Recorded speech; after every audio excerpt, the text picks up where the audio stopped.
Chapter 1.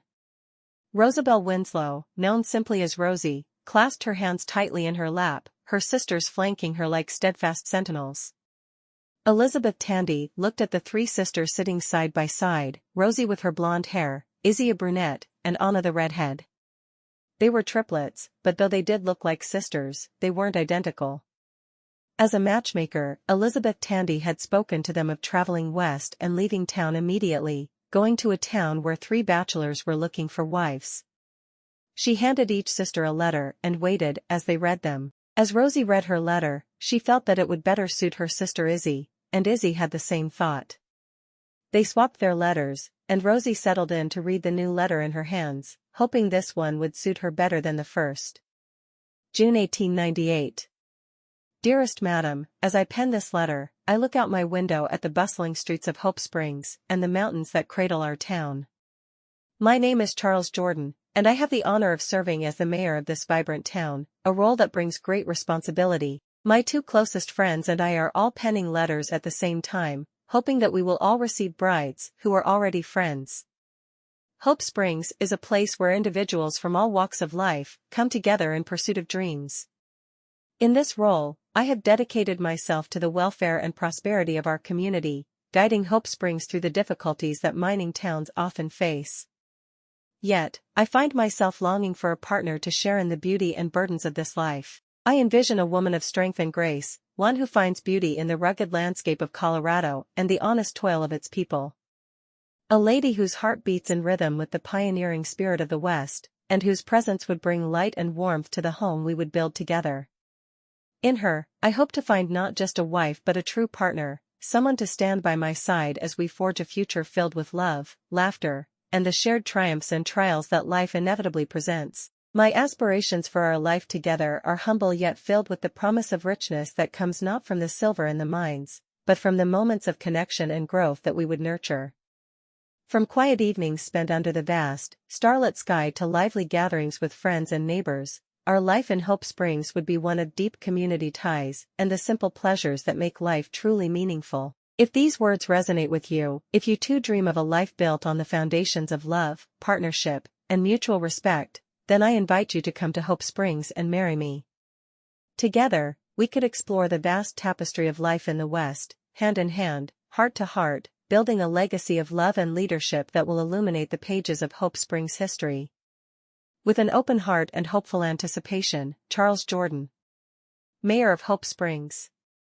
As Rosie read the letter again, more slowly this time, she realized that Charles's words spoke to her. She liked the idea of being his wife and helping him with his political aspirations.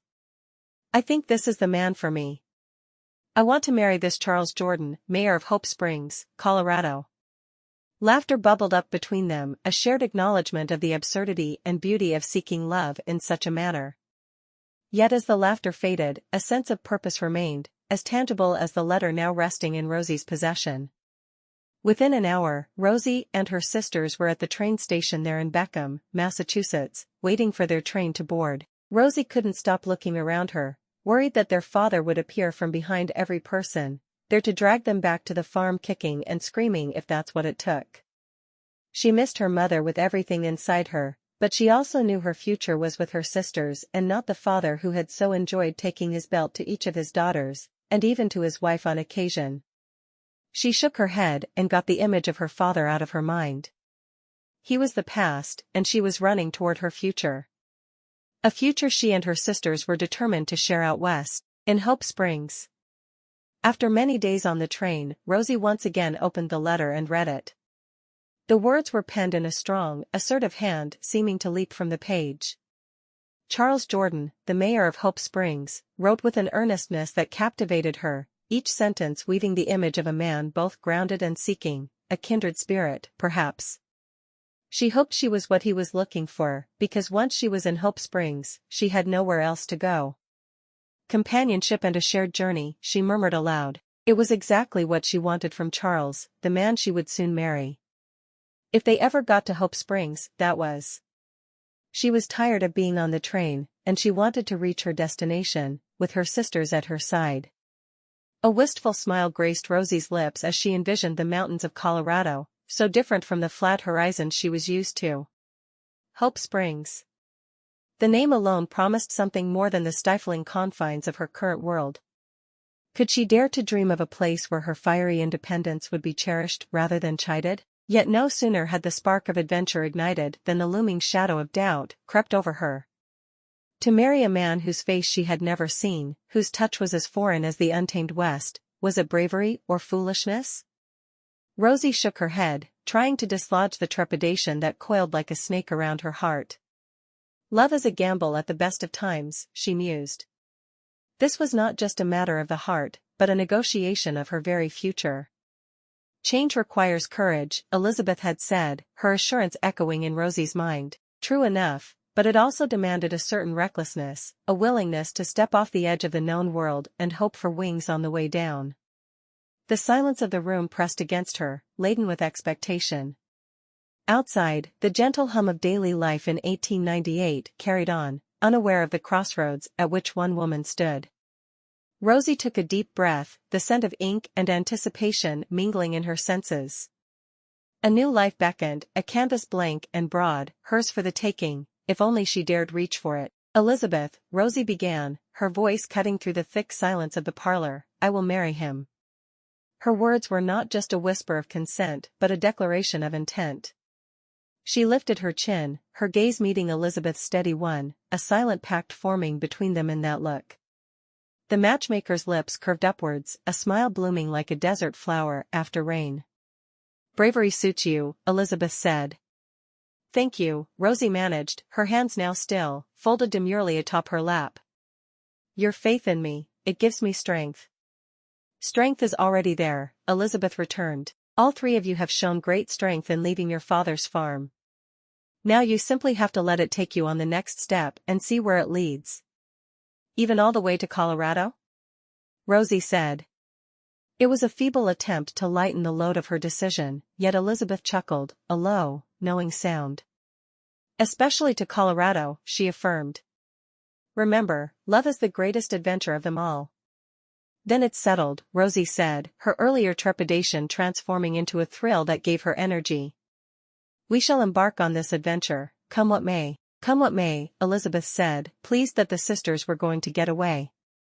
Only an hour passed before the sisters all took seats on the train that would take them to their new lives, and hopefully their new loves. Rosie shook her head as she realized she was on the train and just remembered the time in Elizabeth's office. A smile tugged at the corners of Rosie's lips. With each thought of Hope Springs, the excitement kindled within her, warming her from the inside out. She envisioned herself stepping onto those dusty streets. There, she would no longer be a woman defined by her past, but one who could forge her own destiny. Perhaps she'd tend a garden or stand by Charles's side as he navigated the tribulations of being mayor. As the train chugged along, Rosie's anticipation grew with every passing mile. She sat by the window, watching the landscape change from the familiar sights of Massachusetts to the unknown. Rosie's mind wandered to Charles, the mayor who had captured her curiosity from afar. She imagined their life together in the quaint town, picturing herself by his side as they faced the challenges and triumphs that lay ahead. She could picture how it would be. Despite his initial aloofness, there would be a depth to his character that would come out the longer she was there. She wouldn't see him and know that he was the man she needed to complete her. No, it would be slower than that. More subtle. People who met and immediately fell in love were works of fiction, and she wanted a love that would last her entire life. Lost in her thoughts, Rosie barely noticed when Izzy nudged her and pointed out the window. As she turned to look, a vast expanse of rugged mountains and sprawling valleys greeted her gaze. The breathtaking beauty of the untamed wilderness filled her with a sense of awe and wonder. In that moment, Rosie knew that her life was about to change in ways she could never have imagined. The train slowed as it approached the station, and Rosie's heart fluttered with nervous excitement. Stepping onto the platform, she felt a rush of anticipation mingled with a touch of trepidation at the unknown future that awaited her in Hope Springs. As the sisters gathered their belongings and followed the bustling crowd toward the town, Rosie couldn't shake off the feeling of being on the cusp of a new chapter in her life. The dusty streets of Hope Springs stretched before her, lined with quaint storefronts and bustling activity that spoke of a community united by both hardship and hope. The three sisters stood together, waiting for the men who would soon be there to take them away from each other. First, Anna left with Dr. Mercer, and though the man Anna was marrying looked very tired, she had a feeling they were a perfect match. And then came Albert Thoreau, with his perfectly tailored suit and his air of superiority. She worried a little bit for Izzy, but she knew her sister could take care of herself. They were all strong because they'd had to be. They'd taken many beatings for one another over the years. No more though. Their father was many states away with no idea where they were. It was better that way. Left alone, Rosie stood watching the town for a few minutes, before finding a bench and putting her things on it before sitting beside them. Rosie knew she could choose to be upset that Charles was late, but it was easier to imagine that he was doing important work for the town. Of course, the town would have to come first. He hadn't even met her yet. She waited for almost an hour before she spotted him. Charles Jordan stood at the end of the platform, his gaze steady as he watched Rosie. There was a flicker of warmth in his eyes that surprised Rosie, a hint of vulnerability that mirrored her own emotions at that moment. With each step closer to him, Rosie felt a surge of courage welling up inside her. The air crackled with anticipation as she finally stood face to face with Charles. His usual aloof demeanor seemed to soften in the golden glow of the setting sun, casting a warm light on his rugged features. "Rosie," he began, his voice deep and resonant, "I'm glad you're finally here." Rosie felt a rush of relief flood through her at his welcoming tone. She managed a small smile before replying, "I'm glad to be here, Charles. To start this new chapter together." As they walked through the streets of Hope Springs, Rosie couldn't help but notice the subtle change in Charles's demeanor. The townspeople greeted them warmly, and Rosie felt a sense of belonging settle over her like a comforting blanket. "We need to go to the church and get ourselves married first." "I was told you were coming here with your sisters?" he asked, looking around to see if he spotted any other new women around. Dr. Mercer was waiting for Anna when the train pulled into the station. Izzy had to wait a few minutes for Mr. Thoreau, but they'd been gone a long while as well. "It was nice having time to just sit and watch the town and get used to its rhythms," Rosie said softly. Charles frowned and pulled out his pocket watch. "I had no idea it was so late. I had 30 minutes before your train pulled in, and then I decided to read one last document before signing it and come here to the station.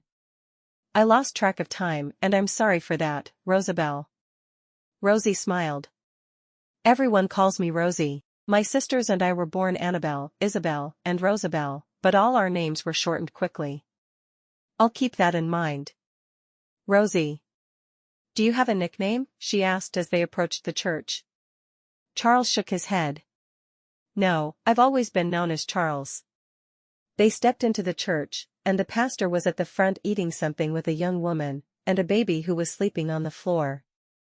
As soon as they spotted the pastor, Charles called out to him. "I'm so sorry.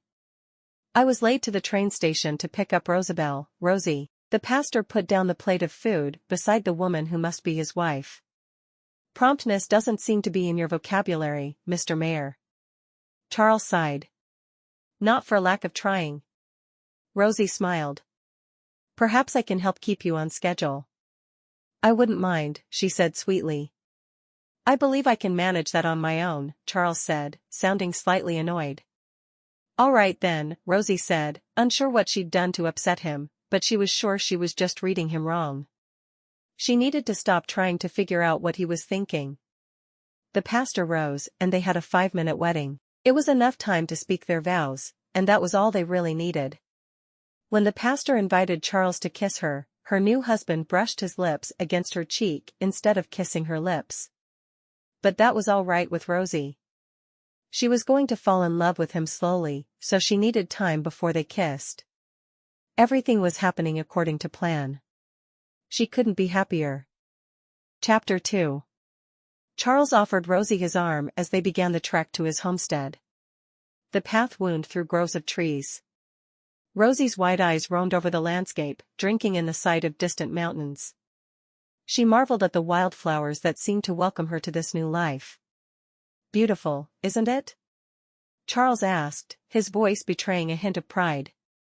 "Oh, yes," Rosie replied. I hope I never look around me and take the scenery for granted.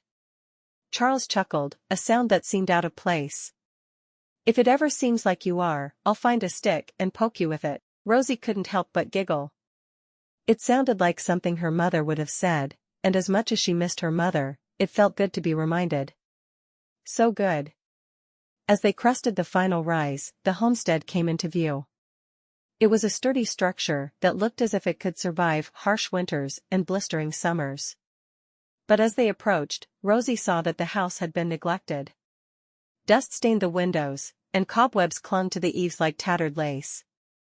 Here we are, Charles said, gesturing toward the house with a sweep of his hand. Rosie stepped inside and was greeted by a kitchen that seemed to have been abandoned mid-meal and left to the mercy of time.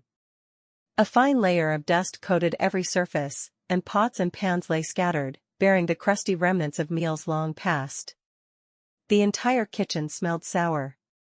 Seems I've got my work cut out for me, Rosie said, rolling up her sleeves. She was thrilled to know she was needed. Can't start supper with the kitchen in this state. Apologies, Charles murmured. It's been some time since anyone took care of the place. Then it's high time someone did, Rosie replied with a smile. She filled a bucket with water drawn from the pump outside. She was no stranger to housework, and though she'd rather bake any day, she was happy to have a purpose here. As she scrubbed at the grime, the soapy water turned murky with neglect. The task was arduous, but Rosie found satisfaction in the way the room slowly transformed under her care. Here, at least, she could make a difference. Looks like you've done this before, Charles observed from the doorway. Many times, Rosie said, dipping a rag into the bucket, though I confess, I never imagined doing so in my own home. Your home, Charles repeated softly. It's growing late, and I'm getting hungry. Rosie knew Anna would have told him that supper would have long since been over if the kitchen had been clean, but she wasn't her sister. I'll get it as soon as the kitchen is clean enough to cook in. Is there a restaurant in town you could go to, and I'll just make myself something when I'm done? Charles sighed. You're here so I don't have to eat at the diner so much. Rosie sat back on her heels. The way I see it, you have two choices. You can wait until I'm finished and can cook for you, or you can go to the restaurant. I'll wait. With each swipe of her cloth, Rosie uncovered more of the kitchen's potential, imagining the meals she'd prepare and the warmth she'd infuse into the space. She so loved it when the house smelled like something had just been baked. Better? She asked, standing back to survey her handiwork. Much, Charles agreed. Supper won't be grand tonight, Rosie warned, her cheeks flushed with exertion. But it'll be made with care. That's all I can ask for, said Charles, his gaze lingering on her longer than necessary before retreating back to the safety of distance. He'd married a very beautiful woman, again. Why hadn't he specified an ugly woman in his letter? Rosie cracked the last egg into the sizzling skillet, the rich aroma of frying bacon mingling with the smell of cleanser still lingering in the air. She had found the larder nearly barren, save for these few staples. Staring at the cast-iron pan, she wished for bread to sop up the yolks, but there was none to be had. Supper's almost ready, she called over her shoulder, feeling a curious blend of domesticity and independence. Charles sat at the head of the rough-hewn table, his chair creaking as he leaned back, watching her with an intensity that made her hands fumble with the spatula. It smells good, he said, his deep voice carrying a note of genuine appreciation that warmed Rosie more than the heat from the stove. Thank you, she replied, her cheeks tinged with a rosy glow. She plated the food with care, setting down the heavy dishes with a clatter that seemed too loud in the quiet space between them. As they began to eat, Charles cleared his throat, a sure sign he was about to impart something of importance. I reckon I should tell you more about what keeps me busy, he started, piercing a piece of bacon with his fork. I got a large herd of cattle, which means most of my time is spent out on the range. Rosie nodded, silently urging him to continue as she took a careful bite of her egg. And besides that, he continued with a smile, I have the town business to attend to. It was only the second time she'd seen him smile, and it made Rosie's heart flutter. That's why I have 5 ranch hands to help out. You needn't worry about them. They tend to their own meals. That's a relief, Rosie said. Her mind raced with visions of town functions and political gatherings. As they ate, Rosie found herself studying the lines of his face, the stern set of his jaw that softened when he spoke of his work, the subtle furrow of concentration between his brows. He was a man of many layers, she decided. Busy as I am, Charles said, breaking into her thoughts, it's crucial to have someone looking after the homestead. Someone who understands the value of hard work and companionship. Companionship, Rosie repeated, letting the word roll off her tongue as she contemplated its implications. She would stand by this man and share in his public life. As Rosie was doing dishes, Charles walked into the kitchen to speak with her. Rosie, Charles began. She turned, drying her hands on the apron tied around her waist, and found him leaning against the doorframe, his expression unreadable. Yes, Mr. Jordan, she responded, noting how the shadows played across his rugged features. Please, call me Charles, he corrected gently, then cleared his throat. I think it's time we lay our cards on the table. Of course, Charles. Rosie's heart picked up its pace, not from exertion, but from the intensity gathering in his steel blue eyes.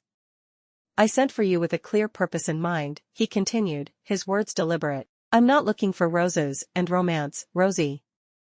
I need someone to stand beside me at town functions, to keep my house, cook meals, someone who understands the value of partnership without the entanglement of love. Entanglement, she asked, wondering who had hurt him so much. Indeed. He paused, his gaze drifting toward the wall where a portrait hung, a woman with kind eyes and a soft smile. My late wife, Margaret. She passed on a few years ago. It left a void, one that can't be filled, nor should anyone try. What I am offering is a practical arrangement, nothing more. Rosie felt a pang in her chest, a twinge of empathy for the man before her. She saw the subtle tremble in his hand as it brushed the back of the chair, a sign of vulnerability he quickly masked. Charles, she said, her voice steady, I believe you loved your wife deeply. To live without her, she trailed off. More than I can bear, he admitted in a whisper so faint, it was almost carried away by the wind that whistled through the cracks of the old homestead. Rosie nodded, feeling an unexpected kinship with this stoic man. She respected his honesty, the raw edge of his sorrow that he worked so diligently to keep sheathed. They were both seeking something in this arrangement. Understood, Charles. You have my word, I'm here to help, not to replace. A ghost of a smile touched his lips, a fleeting moment of gratitude that softened the hard lines of his face. Thank you, Rosie. That means more to me than you might realize. And Rosie was content. She would be married to a man who would be her lifelong companion, and she would do everything she could to make him happy. There was no need for love, though she was certain it would come. With time. Rosie followed Charles, an oil lamp clasped in his hand, lighting their way. They arrived at a door, slightly ajar, its paint chipped and bearing evidence of many years of use. He pushed it open with a gentle nudge of his elbow and stepped aside, allowing her to enter first. Your room, he said simply, gesturing into the modest space. Thank you, Charles, Rosie replied, crossing the threshold to survey her new sanctuary.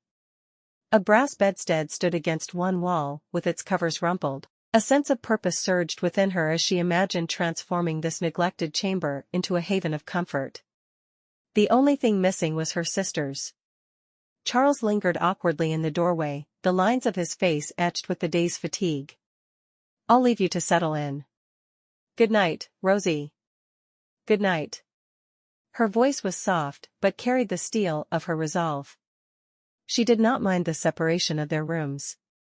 One day they would be together, she was certain, but for now, she understood Charles still loved his first wife. As his footsteps retreated down the hall, Rosie closed the door and exhaled, her breath mingling with the stale air of the room. With determined strides, she moved to the bed, stripping away the dusty linens with brisk efficiency. Underneath, the mattress bore the imprint of time but promised rest for weary bones. Once satisfied with the bedroom's improved state, Rosie ventured into Charles's room. The sight of his dwelling tugged at her heartstrings, a stark realm devoid of feminine touch. She worked silently, methodically, her hands smoothing out creases on his bedspread, erasing remnants of solitude that clung stubbornly to the fabric. fluffing a pillow. A chuckle escaped her lips, acknowledging the absurdity of her situation. Here she was, Rosabelle Winslow Jordan, a mail-order bride playing housemaid in a stranger's home. Yet the act of cleaning, of bringing order to chaos, filled her with a sense of accomplishment, of belonging. Rosie tiptoed through the shadowed parlor, her heart thumping gently with the newness of the house at night. The soft glow of moonlight filtered through the window, casting a silver hue over the furniture that Charles had likely chosen with his late wife. "Charles?" Her voice was a whisper, half hoping he'd already surrendered to slumber. There was no answer, only the silent affirmation that the man had retreated to the solitude of his own room. She was surprised they hadn't passed one another in the hall. Perhaps he'd just gone to the outhouse? A curious blend of relief and disappointment fluttered in her chest. She had wanted to bid him good night. With Charles's absence noted, Rosie's attention turned to the business of getting clean. The kitchen, with its rough-hewn counters and the lingering sense of their simple supper, offered sanctuary. She spied the bathtub tucked away under the workbench, a humble basin, hardly fit for luxury, but promising the comfort of warmth against her skin. Water sloshed as she poured bucket after bucket, steam rising and mingling with the cool air of the kitchen. She undressed with an efficiency born of necessity, leaving her garments folded neatly on the chair beside the stove. Slipping into the hot embrace of the bath, Rosie closed her eyes and exhaled, the heat seeping into her weary bones. It was during this moment of blissful solitude that the door creaked open. Charles stood there, framed by the doorway, his features sharpening as his eyes adjusted to the dim light. His breath caught at the sight before him, Rosie, with her fair skin, hair piled atop her head in a loose knot. "Rosabelle," he began, the name tumbling out in a hushed reverence he hadn't intended. "Charles." Rosie's eyes snapped open, her hands instinctively reaching for the water's surface to preserve her modesty. I thought you were asleep." "Apologies, he stumbled back, color rising to his cheeks. The image of her, so serene, so unexpectedly enchanting, seared itself into his mind. It wasn't what he had envisioned when he requested a bride. Yet here she was, defying his plans with her unadorned beauty, stirring something within him that felt perilously close to longing. "Good night, Rosie." His words were clipped, a feeble attempt to regain composure as he retreated hastily to his room, the door closing with a soft click behind him. The silence settled once more, leaving Rosie blinking against the stark contrast of the warm water and the sudden chill of isolation. She let out a shaky laugh, finding humor in the absurdity of it all, their mutual surprise, the unspoken tension, the dance of propriety they both seemed eager to maintain. "Good night, Charles," she whispered to the empty space, a smile playing on her lips. With a gentle sigh, Rosie submerged herself once more, allowing the water to wash away the embarrassment. Under the heavy quilt, Charles shifted restlessly, his body tense as he tried to find a comfortable position. The mattress creaked under his weight. Each time he closed his eyes, the vision of Rosie, bathed in the warm glow of the kitchen lantern, flashed across his mind. "Damnation," he muttered under his breath, turning onto his side with a huff. He was supposed to have married a plain woman, one who wouldn't stir these relentless yearnings. He had chosen practicality over passion, responsibility over romance. Yet, here she was, Rosie, inadvertently unraveling all his well-laid plans, with her quiet grace. He wanted to touch her, to know the warmth of her skin beneath his fingertips, but such thoughts were treachery against his late wife's memory. He clenched his jaw, frustration mounting. Why couldn't Rosie have been plain? It would have made everything simpler, and easier to bear. But she wasn't, and as the night dragged on, Charles found no reprieve from his desires. But if he only knew one thing about life, he knew that he couldn't allow another woman to know he desired her. He wouldn't go through that again. "Confound it all," he whispered into the darkness. Chapter 3. Rosie's eyes fluttered open. Her body protested the early rise, but she pushed the quilt aside with a sense of purpose that was new and invigorating. She slipped into her worn boots and tiptoed through the still house, careful not to wake Charles, who was likely exhausted. The chill, Colorado air nipped at Rosie's cheeks as she stepped outside, sending a cascade of goosebumps down her arms. It was still dark outside, but Rosie was determined to be the best wife she could be, and there was so much to be done. Rosie made her way toward the henhouse, her steps light on the dew-kissed grass. She'd always taken comfort in these simple tasks, the kind that connected her to the earth. She'd loved planting, weeding, and harvesting the kitchen garden her mother had kept back home. She knew she should probably be sadder than she was about her mother's death, but she chose to remember every minute with her mother with a smile. Every little thing that reminded Rosie of mother caused happy feelings, not sad. She and her sisters would have left home much earlier than they did if their mother hadn't been there for them. They'd stayed for her. Rosie couldn't count the times she or one of her sisters had gotten between their father's fist or belt and their mother. Keeping her safe had become one of the most important things she could do. She unlatched the door and peered inside, where a few hens clucked on their perches. Rosie coaxed them aside to gently gather the eggs they'd left nestled in the straw. Her fingers were deft and used to farm work. A ranch wouldn't be a great deal different. With her apron cradling the eggs, Rosie returned to the kitchen.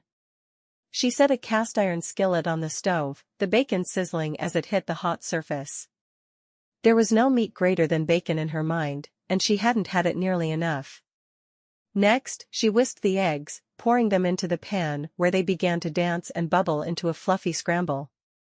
As the eggs cooked, Rosie found herself humming a tune her mother used to sing, the melody intertwining with the sounds of breakfast. Rosie plated the food and poured 2 cups of coffee, setting the table with care. Maybe, just maybe, this simple breakfast would be the beginning of something new. Perhaps it would be the first step toward a true partnership. Rosie allowed herself a small smile. For now, she had eggs to serve, and a day full of possibilities ahead. Maybe Charles wouldn't fall in love with her in the next week, but she had no doubt he would within the next decade. She wasn't a child. She could wait. Rosie noticed it immediately, the way Charles's gaze looked away from hers. He busied himself with the cuff of his shirt, adjusting and readjusting a button that was already perfectly in place. The air between them was thick with the unsaid, filled with the echoes of last night's accidental encounter in the kitchen when she had been in the bath. "Good morning, Charles," she said, her voice a soft melody meant to smooth over the wrinkled fabric of his embarrassment. "Rosie," he replied, his tone clipped, but not unkind. His eyes finally met hers, a brief flicker before darting away to focus on something, anything else. "You're up early." "Couldn't sleep," Rosie said with a shrug that felt heavier than she intended. "I wanted to get breakfast done early. I should be able to get a lot of cleaning done today." "We have church this morning," he told her, looking surprised she hadn't mentioned it already. "Oh, will we attend church?" she asked. "Yes, of course. Why wouldn't we? Didn't you go to church when you were in Massachusetts?" "Mother took us when we were small, but then Father forbade us to go anywhere when we were 5. So we never went to church again. Mother read to us from the Bible, and we're all Christians, but we just never had the opportunity to go to church." "That's sad," he said, frowning. The more he learned about her childhood, the more he disliked her father. She shrugged. "I had my 2 best friends sharing a room with me. While Father worked, Mother taught us to read, write, and do arithmetic. My childhood was a good one. When my father wasn't beating my mother or one of my sisters. She hadn't minded as much when he hit her, but she'd hated it when someone she loved was the one being abused." "All right," he said. He wasn't going to argue with her about how her childhood had been, but it sounded miserable to him. She took her seat across from him and offered him the bowl of pepper. "I don't think I put enough on the eggs, but I wasn't sure how much you like." "Thank you," he murmured. Taking the bowl and spoon from her hand, he added a liberal amount of pepper, aware that she was watching him closely. Finally, Charles cleared his throat, a determined set to his jaw as he finally looked up at her. "Make sure you wear something pretty for church." Rosie frowned. "I can only wear the dresses I have. If you want pretty, it's time for me to make something new." She and her sisters would be the 3 worst-dressed women there. She had no doubt. But it didn't matter. She would see her sisters. "You'll need to make something new then." Charles shook his head. "We should leave soon." Wouldn't want to be late. Rosie rose from her seat with a sense of purpose. They were to be seen together, the mayor and his new bride, playing their parts for the town. She hoped that under the watchful eyes of their neighbors, they could find a moment of genuine connection. Rosie's heart fluttered as the wooden doors of the church swung open, ushering in a shaft of sunlight that seemed to pierce through the weight of her uncertainties. The pews were a sea of Sunday bests and hopeful faces, but among them, there was only one she sought. "Charles," she said, clutching his arm, "I do believe I see my sister." Before he could offer any word of caution or concern, Rosie had already hurried away. When her eyes finally found Izzy, they sparkled with joy. "Izzy!" Rosie embraced her sister. "I've been so eager to see you. And how is married life treating you?" "Oh, Charles is a dear," Rosie confided. "He's sweet and ever so kind." Though she wished for more, she didn't want her sisters to know. "Not yet, anyway." "Is he now?" Izzy raised an eyebrow. "Truly, he is," Rosie insisted, though the words carried the weight of incompleteness, a story untold, a book with pages still unturned. The murmur of the gathering crowd hushed as another figure approached, and Rosie's eyes lit up anew. Anna joined them, hugging them each in turn. "Anna!" Rosie's exclamation was a soft gasp of delight.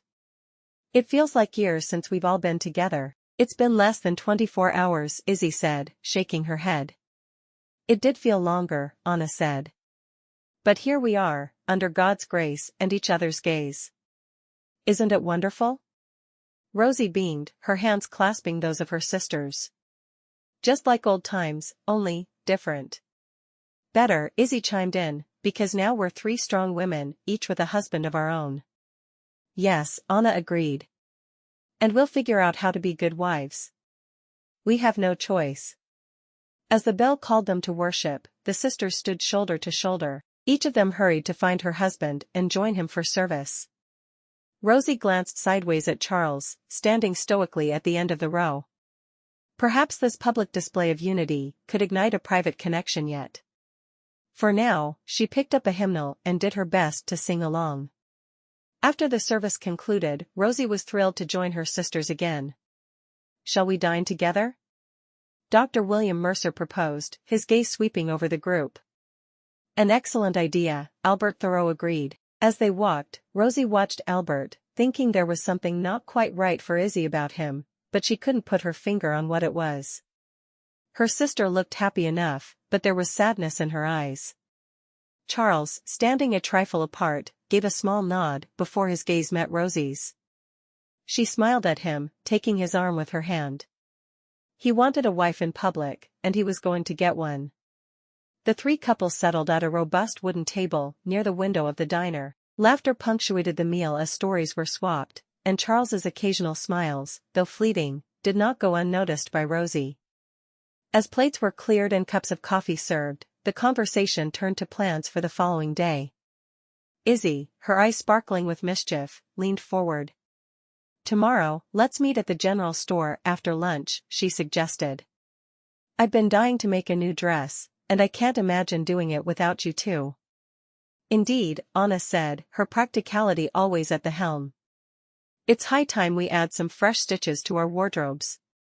"What do you say, Rosie?" "Nothing would please me more," Rosie replied, the prospect of shared sisterly endeavors warming her like the afternoon sun. "Let's each pick a different color," Izzy chirped, already lost in visions of vibrant fabrics. "Of the same pattern," Anna added, ever the organizer.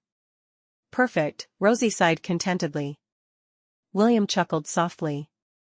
"I suspect the general store won't know what hit it when the Winslow sisters descend." "Nor will Charles, once he sees the bill," Albert jested, earning a playful glare from his friend. "Whatever my wife desires," Charles stated, a touch of warmth seeping into his voice as his glance slid briefly to Rosie. "Then it's settled," Izzy declared, her smile as wide as the prairie sky. "Tomorrow, we create." With cups emptied and farewells exchanged, the party dispersed, each couple stepping out into their separate lives. Yet, for Rosie, the promise of tomorrow was a thread pulling her heart toward a future rich with possibilities. Later, home with Charles, Rosie thought about what cleaning project she should tackle first. Rosie, Charles said suddenly, there is something I should show you. His tone held a note of formality that piqued her curiosity. With a courteous hand at her elbow, he led her toward the house and then veered off toward the cellar door. Most folks keep their ice boxes in the kitchen or pantry, he explained as he opened the door, revealing the wooden steps descending into cooler shadows. But Margaret, my wife, she believed it would be better down here, where the air stays cold. Practical, Rosie murmured, trailing behind him, her boots echoing softly on the stairs. The cellar held rows of preserved goods and neatly stacked firewood, but what caught her eye was the large icebox sitting against the far wall. Quite, Charles agreed with a nod. She was always full of such notions. As he opened the box to reveal its chilly contents, Rosie leaned forward, her breath forming a faint mist. There, nestled among the blocks of ice, lay an assortment of meats, vegetables, and dairy products. Her hands reached for a cut of beef, envisioning the rich aroma of stew bubbling over the fire. "Supper," she announced. "All right," he replied, his words clipped. With arms laden with provisions, Rosie climbed back up to the warmth of the kitchen. As she set about preparing the meal, she couldn't help but wonder at the oddities of marriage. Soon, the stew simmered, fragrant and hearty. Rosie watched Charles from the corner of her eye as he pretended not to notice the way she moved around the kitchen that had been his first wife's, now hers by both right and necessity, transforming raw ingredients into a meal that spoke of home. Rosie was already awake before there were any signs of morning the following day. She dressed quickly, tying her apron tight around her waist, a determined glint in her eye. Today, she would spend the afternoon with her sisters, a reunion of hearts and laughter. But first, there were chores to be done, a testament to the endless rhythm of domestic life. She gathered the laundry. With practiced ease, she plunged each item of clothing into the wash basin, scrubbing and rinsing until her fingers pruned. One by one, she pinned the garments to the line. In the kitchen, she started breakfast. The coffee pot gurgled happily, sending forth tendrils of steam that fogged the window panes. "Good morning," Charles greeted, his voice groggy with sleep. He eyed the spread with appreciation, though his gaze lingered only briefly on Rosie, before skittering away. "Morning," she replied, her tone chipper, despite the early hour. "I'll be with my sisters this afternoon. Perhaps we can invite them as well as their husbands for supper soon?" Rosie asked, pouring the coffee with a steady hand. Charles paused, his fork midway to his mouth. "I have duties," he said. Of course, she nodded. She was happy her sisters had married friends of his, because he would be much more likely to be willing to have them around. She gathered the soiled bedding from Charles's room. She was methodical as she plunged the fabrics into the soapy water, her arms working with the kind of fervor found only in those who understand the value of hard-earned cleanliness. Rosie tackled the pantry while the clothes on the line dried. She scrubbed at the floorboards until they shone, and the walls, once dulled by layers of dust, now gleamed. "Rosie Jordan does not shy away from elbow grease," she muttered to herself, a wry smile playing on her lips. Later that afternoon, Rosie met her sisters at the general store. Her heart swelled at the sight of them. Never in her life had she spent more than a few hours without the company of either sister, and life felt so different without them. No one who wasn't a multiple could ever understand the bond between her and her sisters. "Rosie!" Izzy called out. Minutes later, they were all in the store, looking at the bolts of fabric the store had to offer. "Look at these patterns," Anna said. Yet it was the simple calico print that caught their collective gaze, a delicate floral motif that seemed to whisper of springtime promises and sisterly bonds. "Let's all make a dress out of this one," Rosie proposed, tracing the outline of a petal with her fingertip. "Each in a different color. We won't be identical like Mother always preferred, but people will know we're a unit," Izzy said as she selected cream-colored fabric with the pretty ivy for her dress. "Reminds me of when we were little, twirling around the parlor in matching frocks," Anna said, reaching for a green bolt, and so it was decided. Rosie picked out a warm shade of rose, her namesake color. It was more than mere fabric, it was a tapestry of kinship, of shared laughter and whispered secrets, beneath the quilt of stars that blanketed their childhood nights. As they made their purchases, Rosie couldn't help but feel a tug at her heartstrings, a pull toward the past mingled with the thrill of forging new memories. "When we're done," Rosie declared, "we'll be as sisters reborn, each a reflection of the other, yet uniquely ourselves." The aroma of baking sugar and butter wafted through the air as Rosie, Izzy, and Anna bustled around the kitchen in a symphony of sisterly cooperation. Anna's house was filled with activity. The oven, stoked to a steady heat, stood ready to transform their efforts into golden morsels of sweetness. After they'd finished their tea and cookies, they all sat down to work on their dresses. "Rose suits you," Anna said, glancing at her sister with approval. New beginnings, Rosie mused, her heart fluttering at the thought. She had come here as Charles's bride, but she still felt like a little girl. As their scissors snipped and their needles danced, the patterns began to take shape. They chatted about everything and nothing, the hum of their voices a comforting blanket that wrapped around them. They spoke of the townsfolk, of the miners, and Elizabeth Tandy, whose matchmaking skills had set them on this path. "I never imagined myself a lazy wife with a rich husband," Izzy said, her needle pausing mid-stitch. "Nor I as a mayor's," Rosie replied, her gaze meeting Anna's. "But here we are, defying expectations." "Speaking of expectations," Anna quipped, "let's make sure these dresses fit well enough to impress our respective gentlemen." She winked, and Rosie couldn't help but chuckle. "Ah yes, because heaven forbid, we don't uphold societal expectations in our attire," Rosie said, rolling her eyes playfully. "William will be pleased with whatever I wear." "He's such a kind man," Anna said. Izzy looked uncomfortable but said nothing. Chapter 4. Rosie walked beside Charles. "Look there," she pointed toward a hawk soaring above them, its cry piercing the silence. "Freedom must feel like that, don't you think?" She'd had her first taste of freedom the night she and her sisters had left the farm where they grew up. Charles followed her gaze, a smile tugging at the corners of his mouth. "Perhaps. But even the hawk must return to the nest." "Then I hope he has someone warm waiting for him," Rosie said, a playful lilt in her voice. When Charles allowed himself to relax, which didn't happen often, Rosie found him downright charming and fun to be around. As the trail took a lazy turn, they stumbled upon an unexpected treasure, a hidden meadow bursting with wildflowers, a riot of colors set against the green canvas of Hope Springs. Rosie's breath caught in her throat at the sight, her heart suddenly racing in her chest. "Would you look at that?" Charles murmured. Like something out of a fairy tale, Rosie whispered back, stepping into the clearing, her hands itching to touch the blooms. Together, they knelt among the flowers, fingers grazing as they plucked stems and wove them into a bouquet.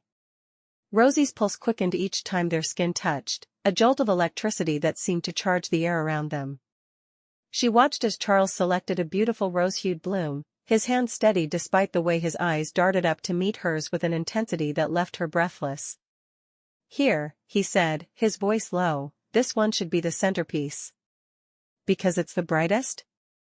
Rosie teased, taking the flower from him, careful not to let her fingers linger over his. "Because it stands out, just like you," Charles replied, the honesty in his voice wrapping around her like a warm embrace. Amid the wildflower meadow, Rosie realized that Hope Springs had more magic to offer than just picturesque views. It was here, in the simple act of creating together, that Rosie saw glimpses of the man Charles hid behind his mayoral facade, a man capable of passion and humor. "Thank you, Charles," Rosie said softly, holding the burgeoning bouquet to her chest. "For this." "Thank you, Rosie," Charles said, his gaze unwavering, "for making everything seem new." Their shared smiles were like secrets whispered between kindred spirits, promises of deeper connections yet to be explored in the quaint town of Hope Springs, where love began to blossom among the wildflowers. Days later, Rosie prepared for their evening. She arranged the table in the backyard, her hands working diligently to create an ambience filled with romance and starlight. "Rosie?" Charles's voice carried a note of surprise.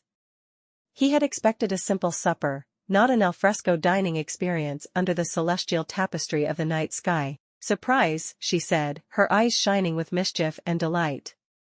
"I thought we'd enjoy the stars tonight." Even though she knew he wasn't quite ready to forget about Margaret, she did her best to put them into situations where they were more likely to fall for each other.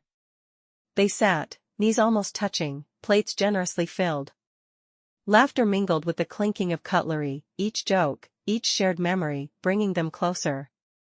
Charles regaled her with tales of Hope Springs eccentricities, while Rosie's wit sparked laughter that rang clear as the crisp Colorado air. "Your laugh," Charles said, pausing, a smile tugging at his lips, "it's quite infectious." "Only because your stories are so amusing, Mr. Mayor," Rosie teased back, her eyes sparkling with humor. The meal concluded, and they lingered over dessert, neither ready to end their evening. Rosie's heart fluttered like the wings of a hummingbird as she noticed the way Charles's gaze lingered on her lips. "Rosie," he began, his voice a low murmur that seemed to resonate with the thrum of the night. "Shoo," she interrupted, placing a finger gently upon his lips, her own heart daring to hope. "Let's just sit here, under the stars." Rosie leaned her head against Charles's shoulder, and for the first time, the distance between them felt like nothing at all. Charles led Rosie through the bustling Hope Springs town fair, his hand firm on her elbow, a rare touch that sent a pleasant shiver up her spine. The vibrant colors of the stalls, the jovial calls of the vendors, and the laughter of children darting between the legs of adults lent an air of joy that was impossible to resist. "Rosie," Charles said suddenly, halting before a ring toss booth, "I bet I can land more rings than you." His eyes gleamed with a playful challenge, one she hadn't seen before. It was as if the spirit of the fair had infused him with a light-hearted boldness that surprised and delighted her. "Is that so, Mr. Mayor?" Rosie teased, accepting the gauntlet thrown at her feet.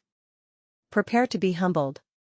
They squared off, their competitive streaks igniting as each took turns tossing rings, the clang of metal on wood punctuating their attempts. Rosie's accuracy earned her a small cheer from onlookers, but it was Charles who triumphed, a boyish grin spreading across his face as he claimed a stuffed bear prize. "Victory is sweet," he crowed, presenting it to her with an exaggerated flourish. "Only because you're not used to it," Rosie quipped back, unable to suppress her own smile. She accepted the bear, tucking it under her arm like a badge of honor. Their laughter subsided as they strolled away from the games, toward the quieter edge of the fair. Here, away from the cacophony, Rosie saw a different side of Charles emerge, a softer, thoughtful expression. "Did you ever dream of something different, Charles?" Rosie ventured, her voice low. "Before becoming mayor, I mean." He stopped, facing her, his gaze holding a depth she'd seldom glimpsed. "When I was a boy, I dreamed of being a rancher," he confessed, "and being the first rancher to raise buffalo." His chuckle was self-deprecating. "Foolish dreams of a young mind." "Those dreams sound wonderful, not foolish," Rosie encouraged, touched by his candor. "How did a man who dreamed of being a buffalo rancher become a mayor anyway?" He took a deep breath. "John Thompson wanted to be mayor." "He's not a good man, Rosie, and when William, Albert, and I talked of him running unopposed, they decided I was the best man for the job. John, Albert, and I all made our fortunes in the silver mines. John and Albert bought up half the town, but I bought my ranch and the livestock, and it cost every dime I had." He sighed. "Then Texas fever went through my herd. I lost all but 7 of my cattle. All the money I'd carefully saved for my herd was gone. When William suggested I run against John for mayor, I knew the small amount it paid would help me to rebuild my herd, so I did it. That was 12 years ago. Every 4 years, John runs against me, and I always win." Rosie smiled. "Good. I've met the man, and frankly, I didn't like him much. He seemed to look down on everyone around him. You're a good man, though. I knew it the moment I saw you." Her words seemed to reach into him, lighting up his eyes with something warm and indefinable. "Thank you, Rosie," he murmured, "for seeing in me what I often forget." The moment stretched between them, filled with an unspoken understanding, until the distant strains of fiddle music called them back to the present. "Shall we dance, Mrs. Jordan?"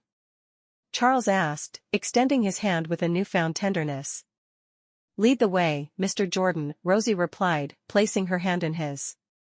As they moved together to join the dancers, their steps fell into rhythm with the spirited tune. The swirl of skirts, the stomp of boots, and the clapping hands surrounded them, but Rosie felt only the strength of Charles's arms guiding her and the harmony of their movements. With every turn and every step, the bond between them strengthened. Rain pattered against the windows of their cozy Hope Springs home, trapping Rosie and Charles indoors. Outside, the world was a blur of gray and green, but inside, they found warmth in the golden glow of lamplight and the rich scent of pine burning in the hearth. "Your move, Mrs. Jordan," Charles announced with a mischievous glimmer in his eyes, gesturing toward the board game sprawled between them on the rug. Rosie bit her lower lip in mock contemplation, her gaze flitting over the game pieces as if the fate of empires rested upon her decision. "I'm thinking," she teased, buying time to strategize her next play. "Thinking or stalling?" Charles challenged, leaning closer under the pretense of scrutinizing the board. His arm brushed hers, sending an unbidden thrill through her. "Stalling is a perfectly valid tactic," she countered. "Checkmate." His jaw dropped, incredulity etched on his handsome face. "I'll be," he murmured, then leaned back with a hearty laugh that mingled with the thrumming of rain. "Looks like I've underestimated you once again." Rosie's victory was sweetened when Charles reached out to tuck a stray curl behind her ear, his fingers lingering just a moment too long. Her heart skipped, and she caught her breath at the tenderness of the gesture. When his lips brushed her cheek, Rosie felt the barriers between them. The next morning, with the skies cleared to a breathtaking azure, Charles led Rosie to the edge of the property where 2 horses waited, their coats gleaming in the sun. Rosie eyed the majestic creatures with a mix of awe and nervousness. "Ever been riding before?" Charles asked, his voice laced with excitement. "Only in my dreams," she admitted, her pulse quickening. "Then today's the day your dream becomes reality." He offered her a hand, assisting her as she mounted the gentle gelding he'd chosen for her. "Take it slow, there's no rush." She took a deep breath, feeling the strength of the horse between her legs, its muscles rippling with contained power. Charles swung onto his steed with practiced ease, tipping his hat back with a grin. "Ready?" "Let's venture forth," she said, feeling that every day with Charles was an adventure. They trotted into the mountains, leaving Hope Springs, a fading patchwork of colors, behind them. Rosie's initial trepidation gave way to exhilaration, her laughter mingling with the whisper of wind through the pines. Charles instructed her on posture and control, demonstrating with a patience she hadn't known he possessed. "Like this?" Rosie asked, imitating his upright stance. "Perfect," he praised, and she beamed under his approving gaze. "You're a natural." "Feels like flying, doesn't it?" Charles called over the sound of hoofbeats on the mountain path. "Better than flying," Rosie replied. "Of course, I've never flown, but I can imagine. I've had dreams of flying." "Thank you, Charles," she said when they paused to take in the view, the valley sprawling below them like a promise. "For what?" he asked, dismounting to stand beside her. "For teaching me to ride," she started, then smiled wider. "And for being the partner I never knew I needed." Charles stepped closer, his hand finding hers, their fingers intertwining. "We're learning together, Rosie. That's the beauty of it." The beauty indeed, Rosie thought, as Charles leaned in and their lips met in their first kiss. Above them, the sky stretched endlessly, a canvas awaiting the strokes of their unfolding love story. The warmth of the fire crackled, offsetting the chill that had settled over Hope Springs. Rosie nestled closer to Charles on the hearthrug, a heavy blanket draped over their legs as they each held a well-worn book.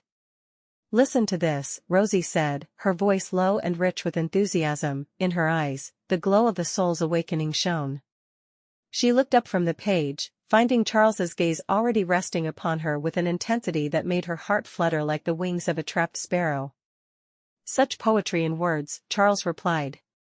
"But not nearly as captivating as the awakening I see when you speak of your dreams." He cleared his throat, selecting a paragraph from his own book. As he read, Rosie couldn't help but marvel at the way his voice caressed the words, bringing the story to life with a passion that was both riveting and intimate. When the clock told a late hour, Charles closed his book with a decisive snap. He glanced at the piano in the corner of the room, a silent invitation for yet another shared adventure. "Have you ever played?" he asked, his eyebrow arching playfully as he extended a hand to help her up. Only in my dreams, she said, taking his hand and allowing him to lead her to the instrument. Then let dreams become reality tonight, Charles said, lifting the lid to reveal the ebony and ivory keys.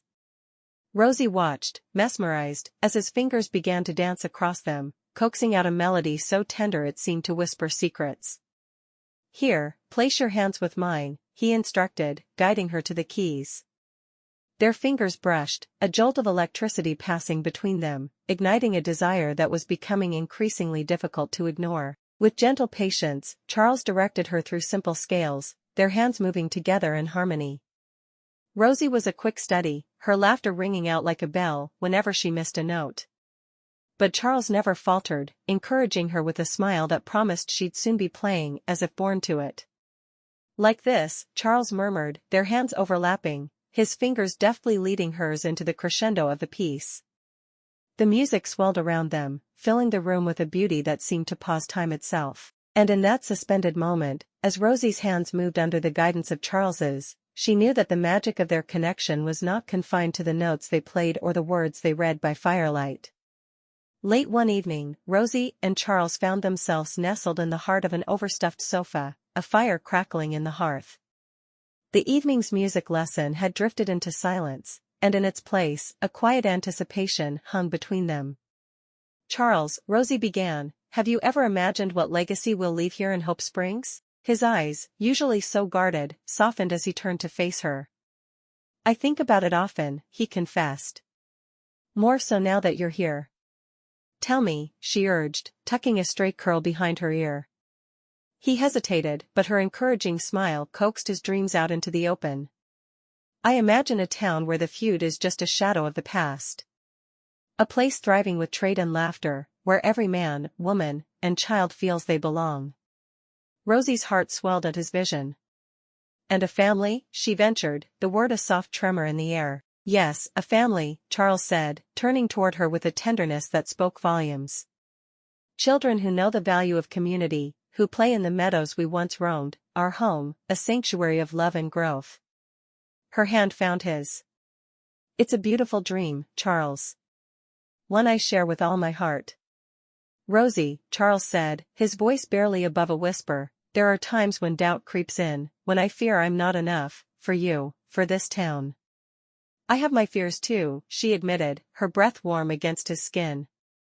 Sometimes I worry I'll wake up and find that this is just a fleeting dream, and I'm back in Massachusetts, taking a beating because I refused to let my father hit my mother one more time. Then let's promise each other, Charles said, to believe in our reality more than our fears. I promise, she whispered back.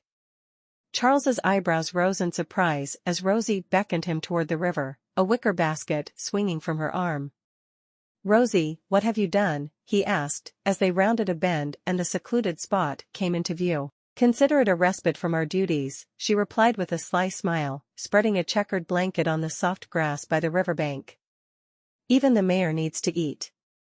The meal was simple fare, but every bite tasted of the care she had given to its preparation, a hearty stew, fresh bread, and apple pie, all followed by the rich aroma of strong coffee. They ate in companionable silence, occasionally exchanging looks that held more conversation than words ever could. As the sunset painted the sky in strokes of pink and orange, they leaned back against an old oak. Charles's hand found hers, their fingers intertwining naturally.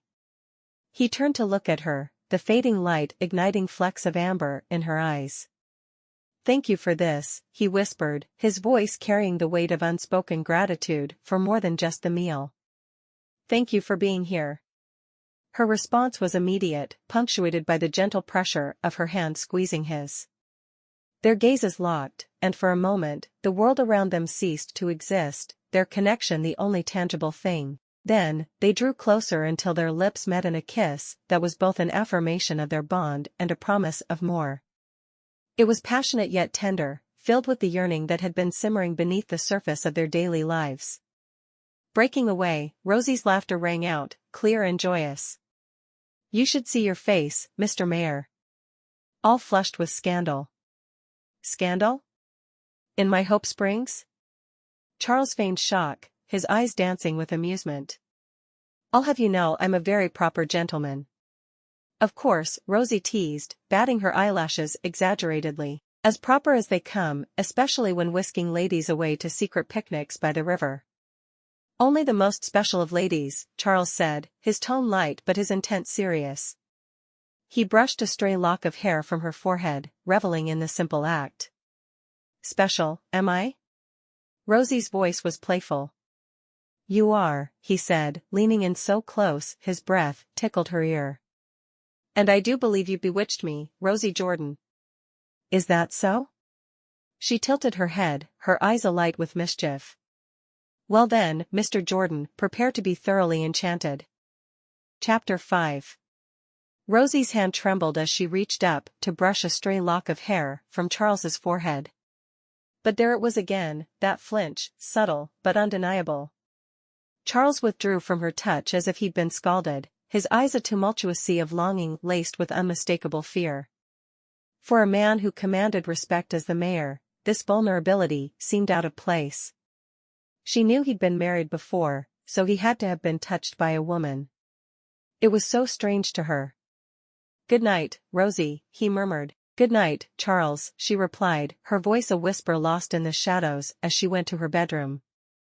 As she lay there, enveloped by the silence, her mind roared to life, teeming with doubts and questions that refused to be tamed. What was it that caused him to recoil? Was it something within her that repelled him? The curve of her face, perhaps, or the way she laughed too loudly?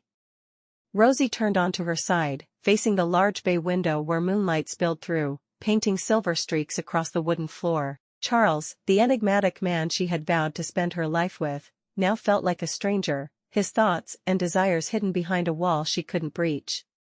She pulled the quilt tighter around her shoulders, seeking comfort in its soft embrace, a poor substitute for the arms she longed to be held in. Was she not desirable? Her heart ached with the need to be seen, to be cherished.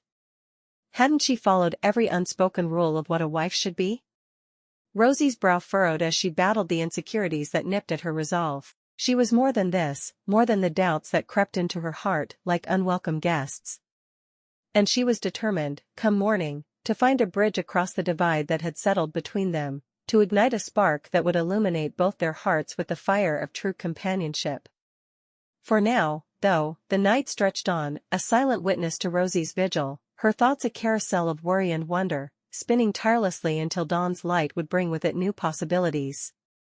At breakfast the next morning, Rosie watched Charles as he buttered his toast. She took in his features and felt a familiar ache in her chest. Charles, she asked, her voice soft but steady. May I speak with you about something important? He glanced up from his plate, his blue eyes meeting hers briefly before skirting away.